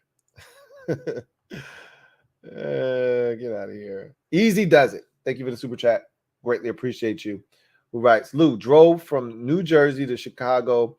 The Beard have some of the nicest fans. The Bears have some of the nicest fans. But, man, I'm glad to bring the dub home. Now, that's good to know that they were very gracious, shared their home field of Soldier Field with you with no problems. That's good because you don't often hear stories of kumbaya being sung amongst the various fan bases at an NFL game. So that's cool, man. And I'm so glad, more so than anything else, I'm glad you came home with the dub. That's the most important thing. HTTC, thank you for the super chat. Greatly appreciate you. Who writes, can Wentz please focus on making accurate passes? Good grief. Can AG give AG his flowers now because he gives us his all every game? I absolutely love Antonio Gibson, and I think I'm going to find myself advocating for him more now than ever before to touch the football. I really think I see myself heading in that direction. Duncan Wright, thank you for the super chat. Greatly appreciate you. Thank you for being a member of the MOBB. Duncan writes, Wentz doesn't have the work ethic as Jalen Hurts. I don't see him getting any better. Wentz is what he is at this point of his career. You know, Hurts is definitely a worker. He's a guy. Again, I told you, if Jalen Hurts played for any other team, not named the Philadelphia Eagles, I wouldn't have a problem with him. I'd actually be rooting for him. He's a good dude. He works hard. He cares. These are all qualities and traits that go a long way in this league. Even if he was playing for the Giants, I don't think I would have the, the feelings that I have towards Jalen Hurts that I do. But because he plays for the Eagles and that is an insufferable fan base, that I can't stand the guy, and he's a good dude, man. So I don't think Wentz has his work ethic, but that's not an issue anymore because Wentz is what he is at this point of his career. He's not changing. Hurts can continue to grow and evolve and get better and better and better. So I think we know what the two are at this point of their respective careers, or at least in the case of Carson Wentz, I should say. The year 2005. Thank you for the super chat. Greatly appreciate you. Thank you for being a member of the MOBB. This feels so fat American-ish. He says, my ears have been ringing the past 4 weeks. Who's calling? Jack Del Rio, thank you for the super chat. Greatly appreciate you. Double up. Thank you for doubling up, Jack Del Rio, who writes, give me 30K total and I'll take Dan. Oh, my God. You guys are terrible. Jack then adds, thank you again for the super chat, says, just joking, thought this was my burner account. I cannot with you guys. The year 2005. Double up. Thank you for doubling up. Greatly appreciate you. Who writes, can't sleep, bro. Someone up here keep calling. That feels luckish there. So I'm just gonna continue to mosey on. John Greaves III. Thank you for the super chat. Greatly appreciate you. Who writes, Wentz was apparently a Snyder pick, so he ain't going anywhere. Also makes sense that Ron keeps talking about having to play with guys that they have if Snyder is the shadow GM. That's another point. Good point, right? Like he keeps talking about we got to make do with what we have, as if he didn't pick all of these players. Like we got upset when we kept hearing him say that. We're like, dude, you brought these players here. Well, maybe he didn't bring all of the players here. It makes a lot more sense now. And that's kind of what I was alluding to earlier during the show when I said a lot of stuff makes a lot more sense if the things in that article are true. I'm assuming that they're true. I've already stated that. I believe everything in the article except for the Snyder's lawyers and attorneys. I don't believe anything they say. But, yeah, it makes a ton of sense now. Some of the things that we heard Ron say makes a lot more sense now than ever before. So, yeah. Jamal Hamlin, thank you for the super chat. Greatly appreciate you. Jamal writes, Lou, I was able to see the game, but I'm now catching up with you, so I don't know if this was addressed. Dax looks like he was in a Jamiroquai video, shaking my head. yeah, like virtual insanity, where the shit's moving. He's not actually moving, but the couch is moving this way, and he's doing all of these little moves and shit. You do, may not. Virtual insanity. I swear, when Dax Milne goes to change directions, it takes him like 5 additional steps before he actually changes direction. It is amazing to watch. C Dumphy 457. Thank you for the super chat. Greatly appreciate you. Who writes? It's C space Dumphy. Love your show. Wish the skins were as good. Thank you for the super chat. Greatly appreciate you. I wish they were better as well. Red Wing 01. Thank you for the super chat. Greatly appreciate you. Who writes? Does Scott know how to call anything other than a run up the gut on first and second and throw a fade on third? I get frustrated sometimes. Look, you can't ask for more aggressive play, and then when you get it and it doesn't work. Remember in the preseason when Carson was trying those throws on third downs, we would need 4 or 5 yards, and he would throw it 35 yards, and it would be incomplete. And I'm like, hey, you know what? I like it. It's a more aggressive approach for a team that needs more explosive plays, because you see the elite offenses, and at that time I thought this offense had a chance to be elite. Now I'm just looking. I just want them to be average, because right now they're below average, well below average. But at that time, I still thought there was a chance that this offense could carry this team, would carry this team, and would be dynamic and elite potentially. And so the elite offenses, they're not looking to get 5 yards or 6 yards on 3rd and 5. They're looking to get 35 or 36 yards on 3rd and 5. And so I had no problems with them being aggressive. But what I don't like is when you throw the slot fade to De'Ami Brown. And I think Carson Wentz made a pre-snap decision that I'm going to De'Ami Brown no matter what. There was a safety over the top. It was tight man-to-man coverage. He was not open at any point on that route. Why are you throwing that? And I think he had a receiver underneath open. Why are you throwing that? Just because he had 2 big catches last week, you're going to give him a chance this week? He's still De'Ami Brown. So I didn't love that on 3rd down, but to each its own. Red Wing 01, thank you for the super chat. Greatly appreciate you. Who writes, at least we finally get treated to a weekend of stress-free football, or whatever we do, whatever you do with it, essentially. Also, it'll be nice getting Jahan, Logan, and others back. And I think that's going to be the case next week. You get Logan back, you get Jahan back. We may even get a pleasant surprise next week as well. We'll see. We'll see what they decide to do.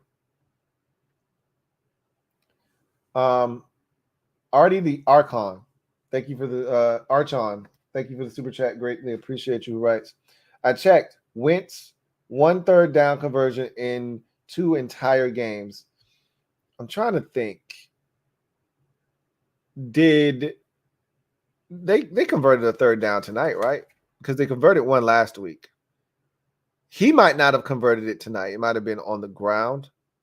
But let's see what the 3rd down numbers ended up being for Washington, because I know it was abysmal again. 2 of 11 for Washington. So that's 3 for 22 the last 2 weeks. Wow. What? Washington had 214 yards of total offense in this game. I mean, God, we were anemic offensively.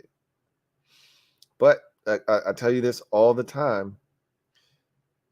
Red zone stats. Washington 1 of 2. Bears 0 of 3. Turnover battle. Washington 0 turnovers. Bears 2. There you have it. That's where the difference is, right there. All right.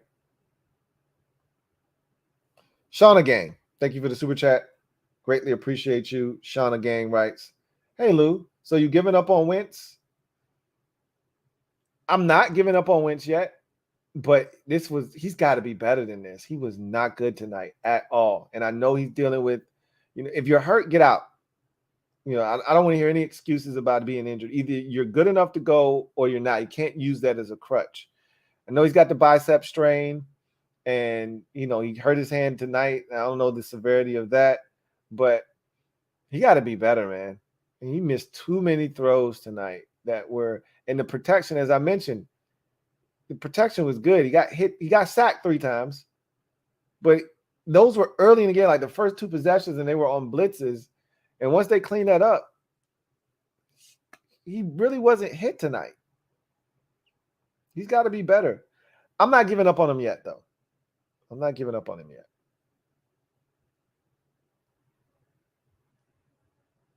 Not quite. Your plug. Your TV plug. Your TV plug. Come on. Thank you for the super sticker. Greatly appreciate you. Your TV plug. Once again, thank you for the super sticker. Going Commando. Thank you for the super chat. Greatly appreciate you. Thank you for being a member of the MOBB, who writes, about as bad as a win can feel. Sadly, keeps Wentz and Ronald alive longer. We need to move to Howell at this point to see what we have. Again, in a perfect world, that would be the move, would be to see, all right, what can this Sam Howell guy do? But we don't live in a perfect world, and we're not there yet. Like had we dropped to 1-5, then again, that's why I said all those conversations would have started. But you're 2-4, and you're literally a victory away, a Green Bay victory away from really getting into some kind of a win streak. Because then it's Indy, then it's Minnesota, and again, Minnesota's 4-1, but I've watched every one of their games, and they're 4-1. It's not fluky, but they've been in every ball game. They've had a chance to lose that game against Detroit, against Chicago, against New Orleans. The only one they didn't have a chance to lose was week 1 against Green Bay. They dominated that game, start to finish. But anything can happen. So Howell isn't getting in any time soon. Joe Rockhead J, thank you for the super chat. Greatly appreciate you, who writes, Samuel's drops made me miss Jahan. But I don't know if they would put Jahan, in that position to run a seam route. I think they've done a good job of keeping him outside the numbers because he's got a smaller frame. Curtis Samuel, remember, ex-running back, thicker frame, and so they don't mind running him over the middle of the field. But Jahan is a much lighter dude, so they want to keep him away from the physical play inside. So, but Jahan he had a drop against Philadelphia, remember, on a deep comeback. So they happen. You don't want them happening very often, though. But I can't wait to get those guys back, especially Jahan, for sure. Timothy Teeler, thank you for the super chat. Greatly appreciate you. Double up. Thank you for doubling up. Who writes, Del Rio as head coach, maybe? Nah, not happening. I think Del Rio's days as a head coach are done. He got 2 shots in the league, one with the Jaguars, the other with the Raiders. I don't see him getting another chance. He was out of the league too. Ron revived his career. He was done. Abner Duran, my guy Ab. What is going on, Ab? Thank you for the super chat. Greatly appreciate you. Thank you for being a member of the MOBB, who writes, Yo, Lou, just getting to the hotel room in Chicago. Glad I still got you live. There's your dub. My man. That's what I'm talking about. And it was you and Alex. I gave out Bravo chants for both of you. Good job, man. Way to get it done, Ab. If I'm not mistaken, you're 2 for 2, my guy. Maybe you need to go to the rest of the games this season. Get you some frequent flyer miles and get you traveling, man, from Mexico City to these games, man. Pull out that flag, take that picture, and let's get this tradition going, man. Maybe we can get us some more dubs. He said, may Washington continue getting those from now on. Well, hopefully you just started something. We will see what happens. John Livingston, thank you for the super chat. Greatly appreciate you. Thank you for being a member of the MOBB, who writes, Lou, it's tough to win in this league. Take them any way you can get them. That being said, Wentz, how in today's NFL you end up under 100 yards? Yikes. Yeah, I got nothing for you, man. I mean, it was bad. Watching him at times was like pulling teeth in this game at times, man. Mr. Ron B, thank you for the super chat. Greatly appreciate you. The truth is, the only news is these. I'm sorry, dude. You couldn't get me. You tried, but I told you that felt luckish. But good try, though. Good try. Let's see. Abner, thank you for the super chat. Greatly appreciate you. Abner writes, oh, wait, double up, Ab writes, it wasn't pretty or as satisfactory and clear as we'd like, but well, a dub is a dub. And with these changes and adjustments are easier to make. In the other hand, I don't know if this win lowers the pressure needed to more profound moves. I don't think it changes anything. I just think it relieves the pressure of a 4-game, losing streak, right? But I think when it's all said and done, you get the win, you get the time off. I hope they do some self-scouting, right? And they figure out what works for them, because they probably came into the season thinking, all right, we're going to throw the football. We're going to be able to do all these different things. We got all these weapons. Well, that's out the window now. They have to come to some realization that, look, this is what we are, right? Wentz can't be throwing it 40 times a game. We got to run it more. You need to get all 3 of these backs involved, and then go from there. Offensive line seems like it might have stabilized itself. We'll see. I still don't trust Andrew Norwell, but I think that when you win, you gain confidence, even if it's ugly like this.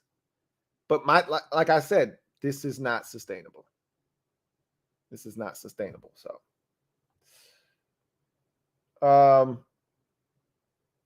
let's see.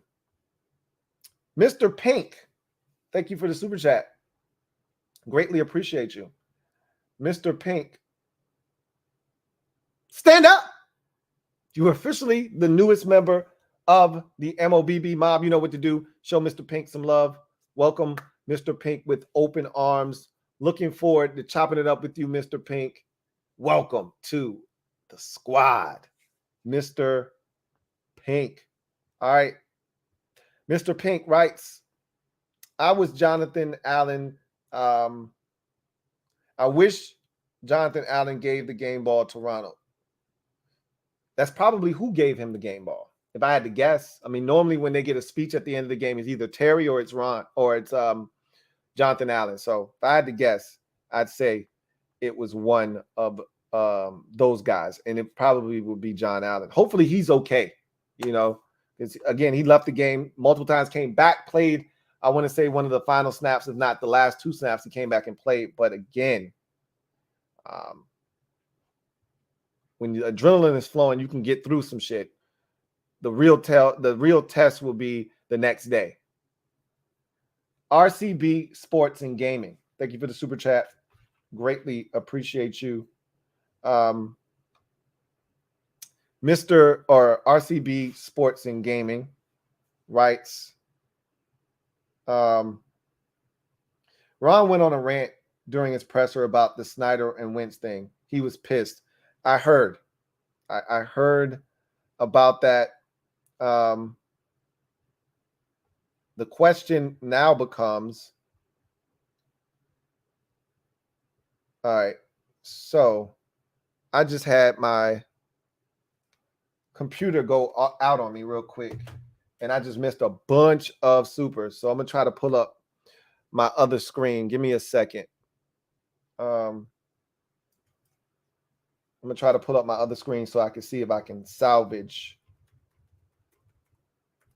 the super chats that I missed. Give me 1 second, gang. All right. See if I can try to do it this way.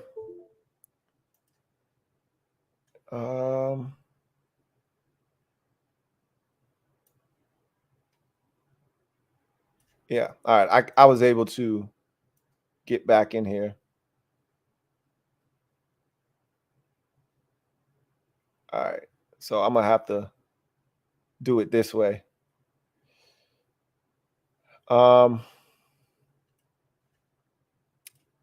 Thank you for that.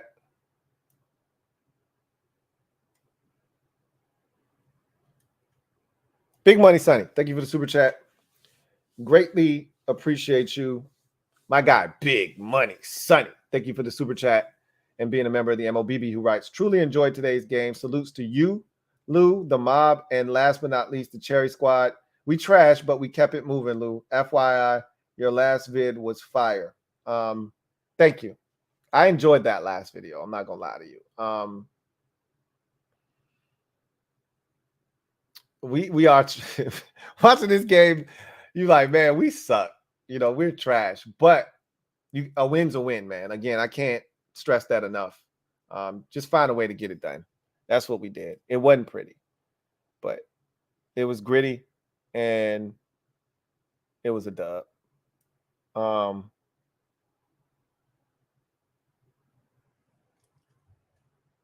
Lynn O'Ryan Benvenite, thank you for the super chat. Greatly appreciate you. Thank you for being a member of the MOBB, who writes, a win is a win. Nice block, Wentz. You the man, LT. Mahalo. Likewise, man. Appreciate you. And I look, I think there's a real sense that he injured his bicep or whatever last week on the block he made. I don't know if that was the case. He, took a couple of shots. He dove down a couple of times when he was sliding after, picking up bad snaps and things of that nature. It could have happened at any point, but you don't want your quarterback necessarily going in there with a shoulder and lighting somebody up. He did it with at least he did it with his non-throwing shoulder this week. Last week he did it with his actual throwing shoulder. So, yeah, I thought that was Wentz showing that he really wanted to win the football game. So, again, not ideal, right? But it is what it is. Take command for life. Thank you for the super chat. Greatly appreciate you. Who writes, all my B-Rob shit, feeling bulletproof. Again, I ain't messing with y'all on that, man. Y'all are crazy for that. All right. Y'all are crazy for that. All right. See what the next super is.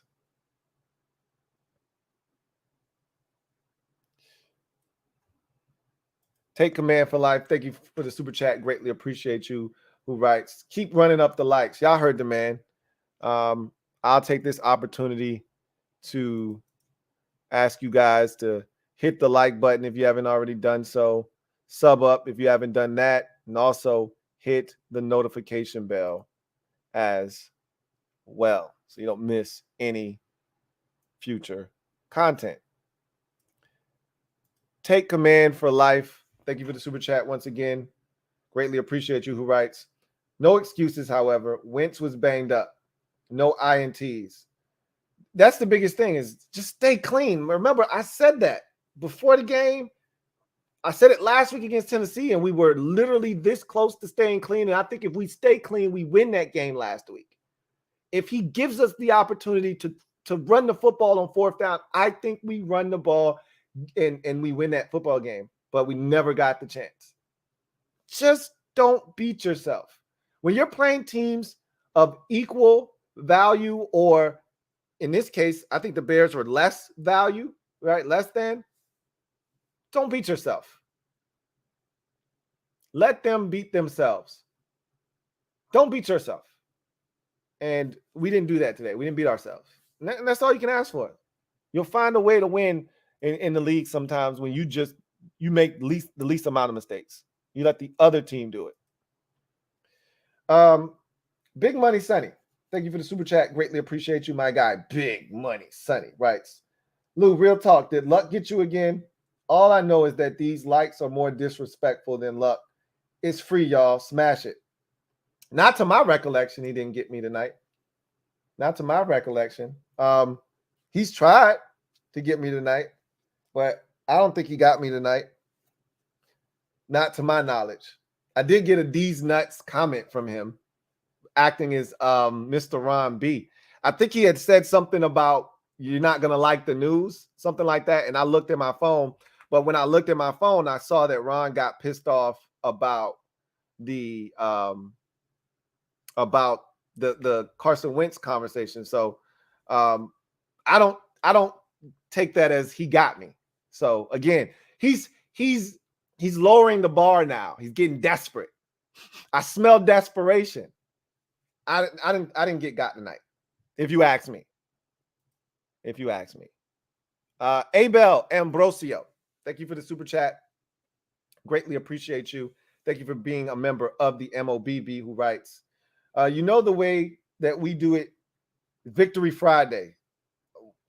And look, we don't have too many of these Victory Fridays around here, but this is 2 years in a row.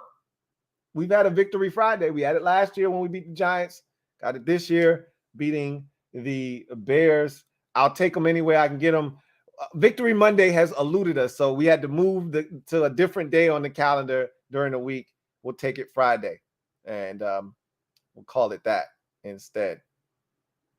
Let's see. Jarvis Landry, thank you for the super chat. Greatly appreciate you. Who writes, all I can say is that it's contagious, bruh. Contagious. It's contagious. Take command for life. Thank you for the super chat. Greatly appreciate you.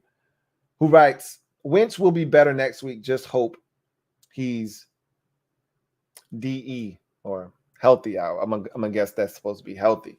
I think he'll be better next week too. You know, he can't be any worse. That's for sure. I think he'll be better next week. Jamal Hamlin, thank you for the super chat. Greatly appreciate you. Double up. Thank you for doubling up, Jamal. Who writes, Lou, the best thing about Thursday night football is I'm able to see it in the morning where I'm at. Bad thing is that everyone saw us. The truth hurts. Peace from the Middle East. Hey, man, appreciate all you do. Thank you so much for your service, Jamal. And I'll tell you this. I always like playing in obscurity at 1 o'clock while all the other games are going on, because nobody really truly knows what's going on. You can't hide when you're the only ticket in town.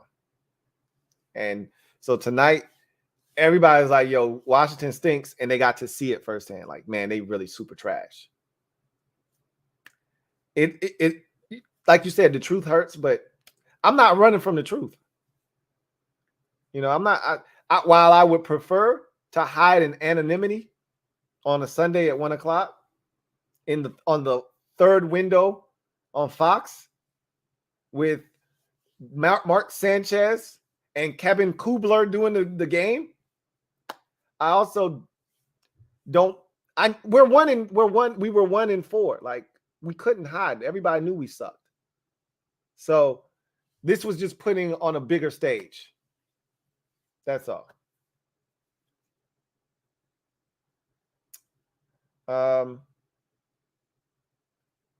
Take command for life. Thank you for the super chat. Greatly appreciate you. Des Nuts. Okay, we'll take a Des Nuts. All right. Good try. Abel Ambrosio. Thank you for the super chat. Greatly appreciate you. Double up. Thank you for doubling up. Double A. Who writes, Lou is the real MVP. We appreciate you, family. Likewise, man. Really appreciate y'all. Win, lose, or draw, y'all always show up and support, and that means so much to me. I can't begin to describe. It's been a tough start to the season. 1-4, not ideal, not what we all set out for this team to do when we were having all of these high expectations during the offseason and talking about, I know I was talking reckless. I can't speak for any of y'all, but I was talking 12-5, 11-6. And obviously, this isn't the start you want to get off to. And y'all have still been here each and every single step of the way. And so, again, I can't begin to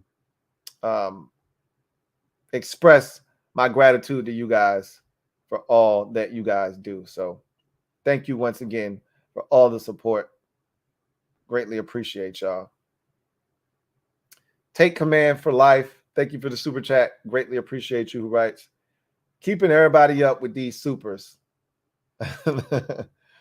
Hey, y'all are crazy, man. Anyway, that is going to do it for me, your man, Louie T. Okay, got a couple more supers. from Take Command for Life. Thank you for the super chat. Greatly appreciate you. Who writes, "On my luck shit, I'm gonna get the last super tonight." Landry Baldwin said, no, you're not. Thank you for the super chat, Landry Baldwin. Greatly appreciate you. Thank you for being a member of the MOBB. My guy LB Landry Baldwin writes, "I think we need to draft a free safety next year." Again, I don't know if we need to do that or not.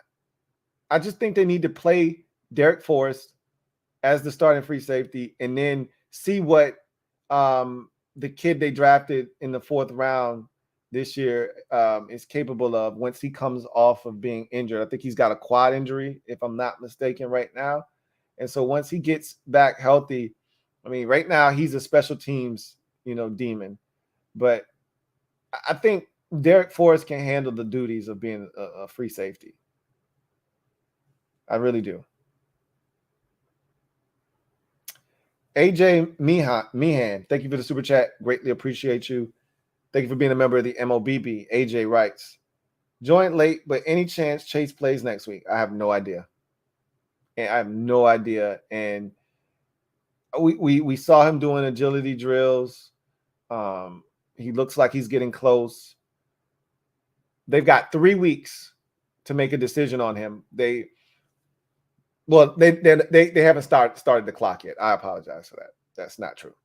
You have 3 weeks after you start the clock, and teams aren't starting the clock until they know a guy's going to be ready to come back. So there's no timetable on when he's going to be back.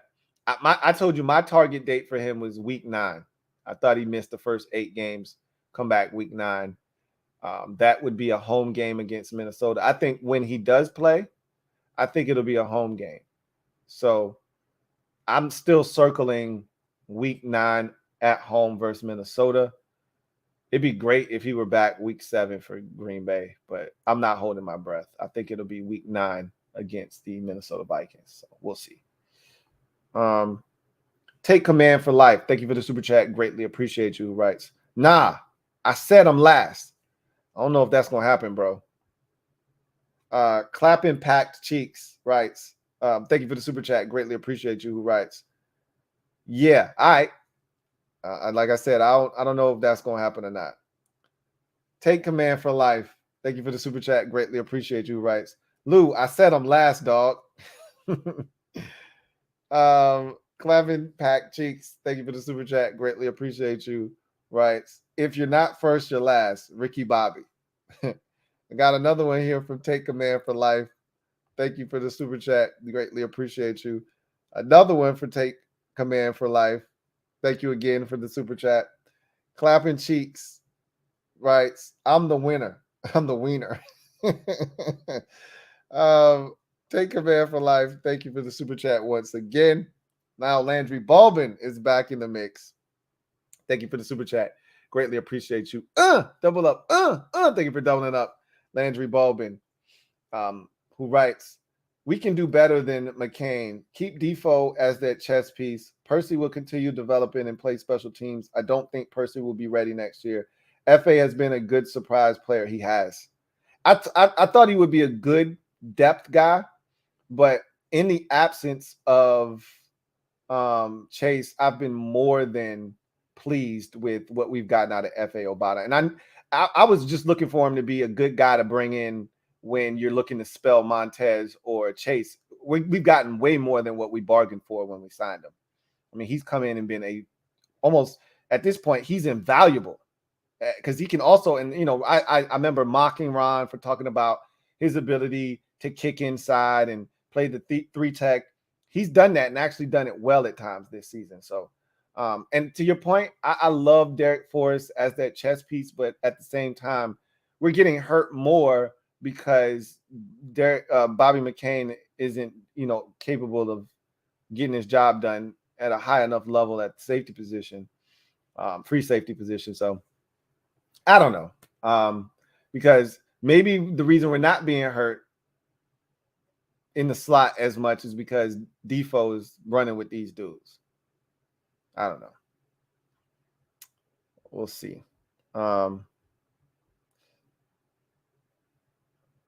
Clapping Pack Cheeks, thank you for the super chat. Greatly appreciate you. Take command for life, writes, nah, it's on tonight. Take command for life. Thank you for the super chat again. Harry Anus, thank you for the super chat. Greatly appreciate you. Harry Anus writes, keep up the good work, Lou. Thank you for that. Thank you for the super chat and the support. Mr. Ron B. Salted peanuts. Take command for life. Thank you for the super chat. Writes, they not a crook, son. They just a shook one. Oh, on that note, you're going to get out of here. Take command for life. You got it done. And so did the Commanders tonight, 12-7. You guys, get out of here. Get some rest. We'll do it again tomorrow. Have a good one.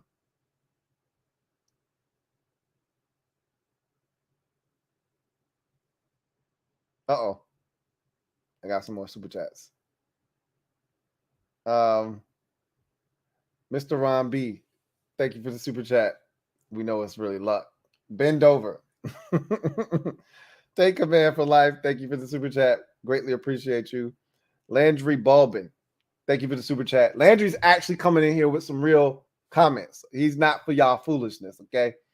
Thank you for the super chat. My guy Landry writes, I have a feeling we might lose Wise. Ridgeway has been used more than him. When Fedarian comes back next year, we may lose Wise. Your thoughts?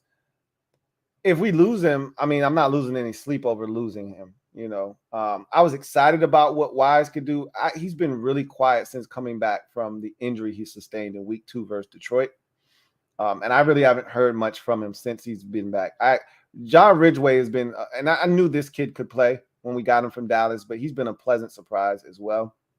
And so he's kind of given us what Fedarian would have given us. I think Fedarian would have given us a little bit more penetration into the backfield, but man, John Ridgeway has been really stout at the point of attack in the middle of the defense. He's been playing a lot of that nose, like right over the center, and he's been immovable along with Payne. So they've done a great job.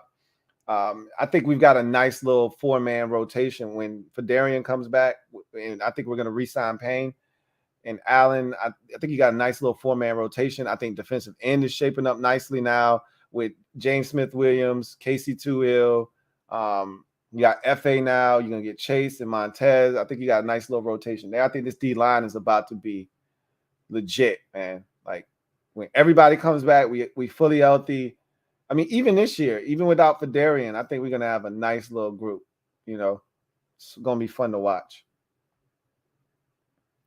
Harry Anus, thank you for the super chat. Greatly appreciate you. And writes, and I'm last. Okay. Mr. Ron B, thank you for the super chat. AKA Luck. Take command for life. Thank you for the super chat. Greatly appreciate you. Writes, winner, chicken dinner. Harry Anus says, we staying up all night. Thank you for the super chat, Harry Anus. Abel Ambrosio, thank you for the super chat. Greatly appreciate you. Who writes, Lou, let Lou get some rest. Hey, I don't mind the pettiness. Okay, I don't mind the pettiness. I'm here for all of it. Take command for life. Thank you for the super chat. Greatly appreciate you. Writes, I want to see more Terry next game again. We saw the emphasis to get him the football. I need that energy to be carried into next week and actually have him catch the football more. He only had 3 catches in this game, and he led the team with 41 yards, if I'm not mistaken. Let me take a look real quick. Peak C. Terry, 3 catches, 41 yards, was the leader in catches, tied for the lead in catches, and tied for yards. Obviously, Carson Wentz only had 99 yards passing, so it wasn't a lot to begin with. But he also had 2 carries for 11 yards. And ain't nobody bring this up, but he got his ass lit up on that jet sweep, and he fumbled that shit. And I've never seen a fumble do this. It bounced off of a defender and went right back in his hands, and he caught it. That was crazy. He got his ass mopped on that play. Landry Balbin, thank you for the super chat. Greatly appreciate you. Writes, all right, Louie, good night, brother. Likewise, man. Take care. Metaphor, thank you for the super chat. Greatly appreciate you. My guy Metaphor writes, it's 3 a.m. Get out of here.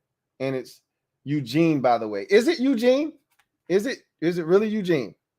I feel like it was Edward, but you guys have said Eugene like 15 times. In my mind, I'm like, it's Edward. Why do they keep saying Eugene? I don't have to look that up. I can look that up on my own time.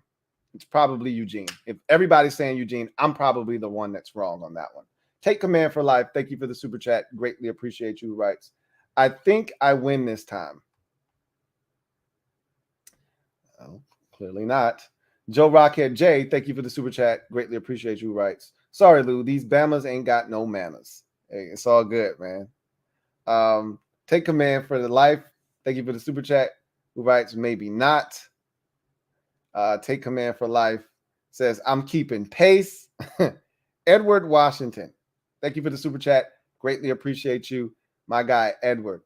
Thank you for being a member of the MOBB, who writes, Lou, I'm on the West Coast. You up at 3 a.m.?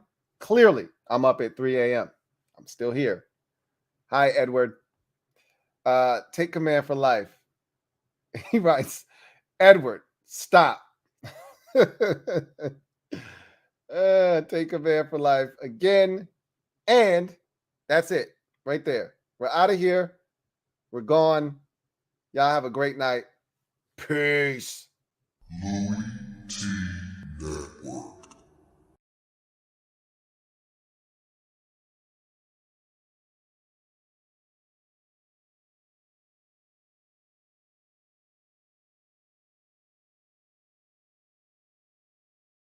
I'm ready for some football. LouieTeeNetwork.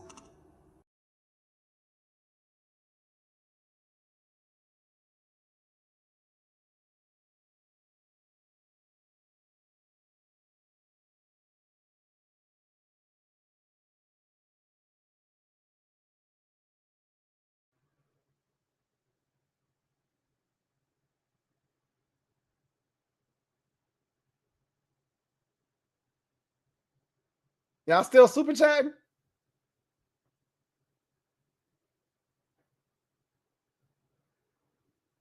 Harry Anus, thank you for the super chat. Mr. Ron B, thank you for the super chat. Greatly appreciate you. Sonny, come help me. I'm fighting for my life. Why? What are y'all doing? Take command for life. Thank you again, Mr. Ron B. Thank you again. All right. That's the last one right there. All right. Now, y'all get out of here, man. No, take command for life says, nah, Lou, come back. I want to win. Landry Bowman, thank you for the super chat. Greatly appreciate you. Who writes, the kids can't hear you, Louie. Oh, man. Mr. Ron B, thank you for the super chat once again. Greatly appreciate you. All right. So now, take command for life. Thank you for the super chat. Now we're going to get out of here. LouieTeeNetwork.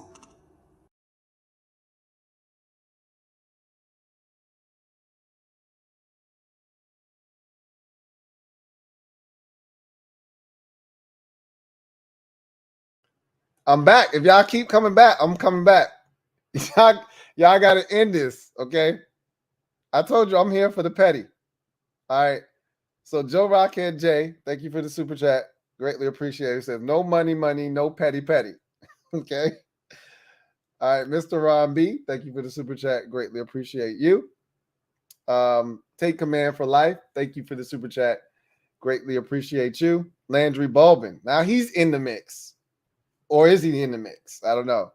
Thank you for the super chat, Landry. Take command for life. Thank you for the super chat again. Mr. Ron B. Let me see. Down here. Shake something for these singles.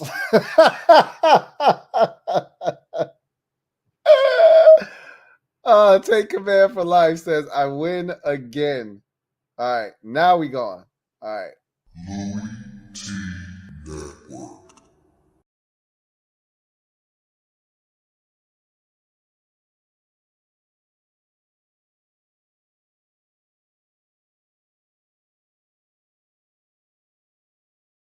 Okay, we're not gone.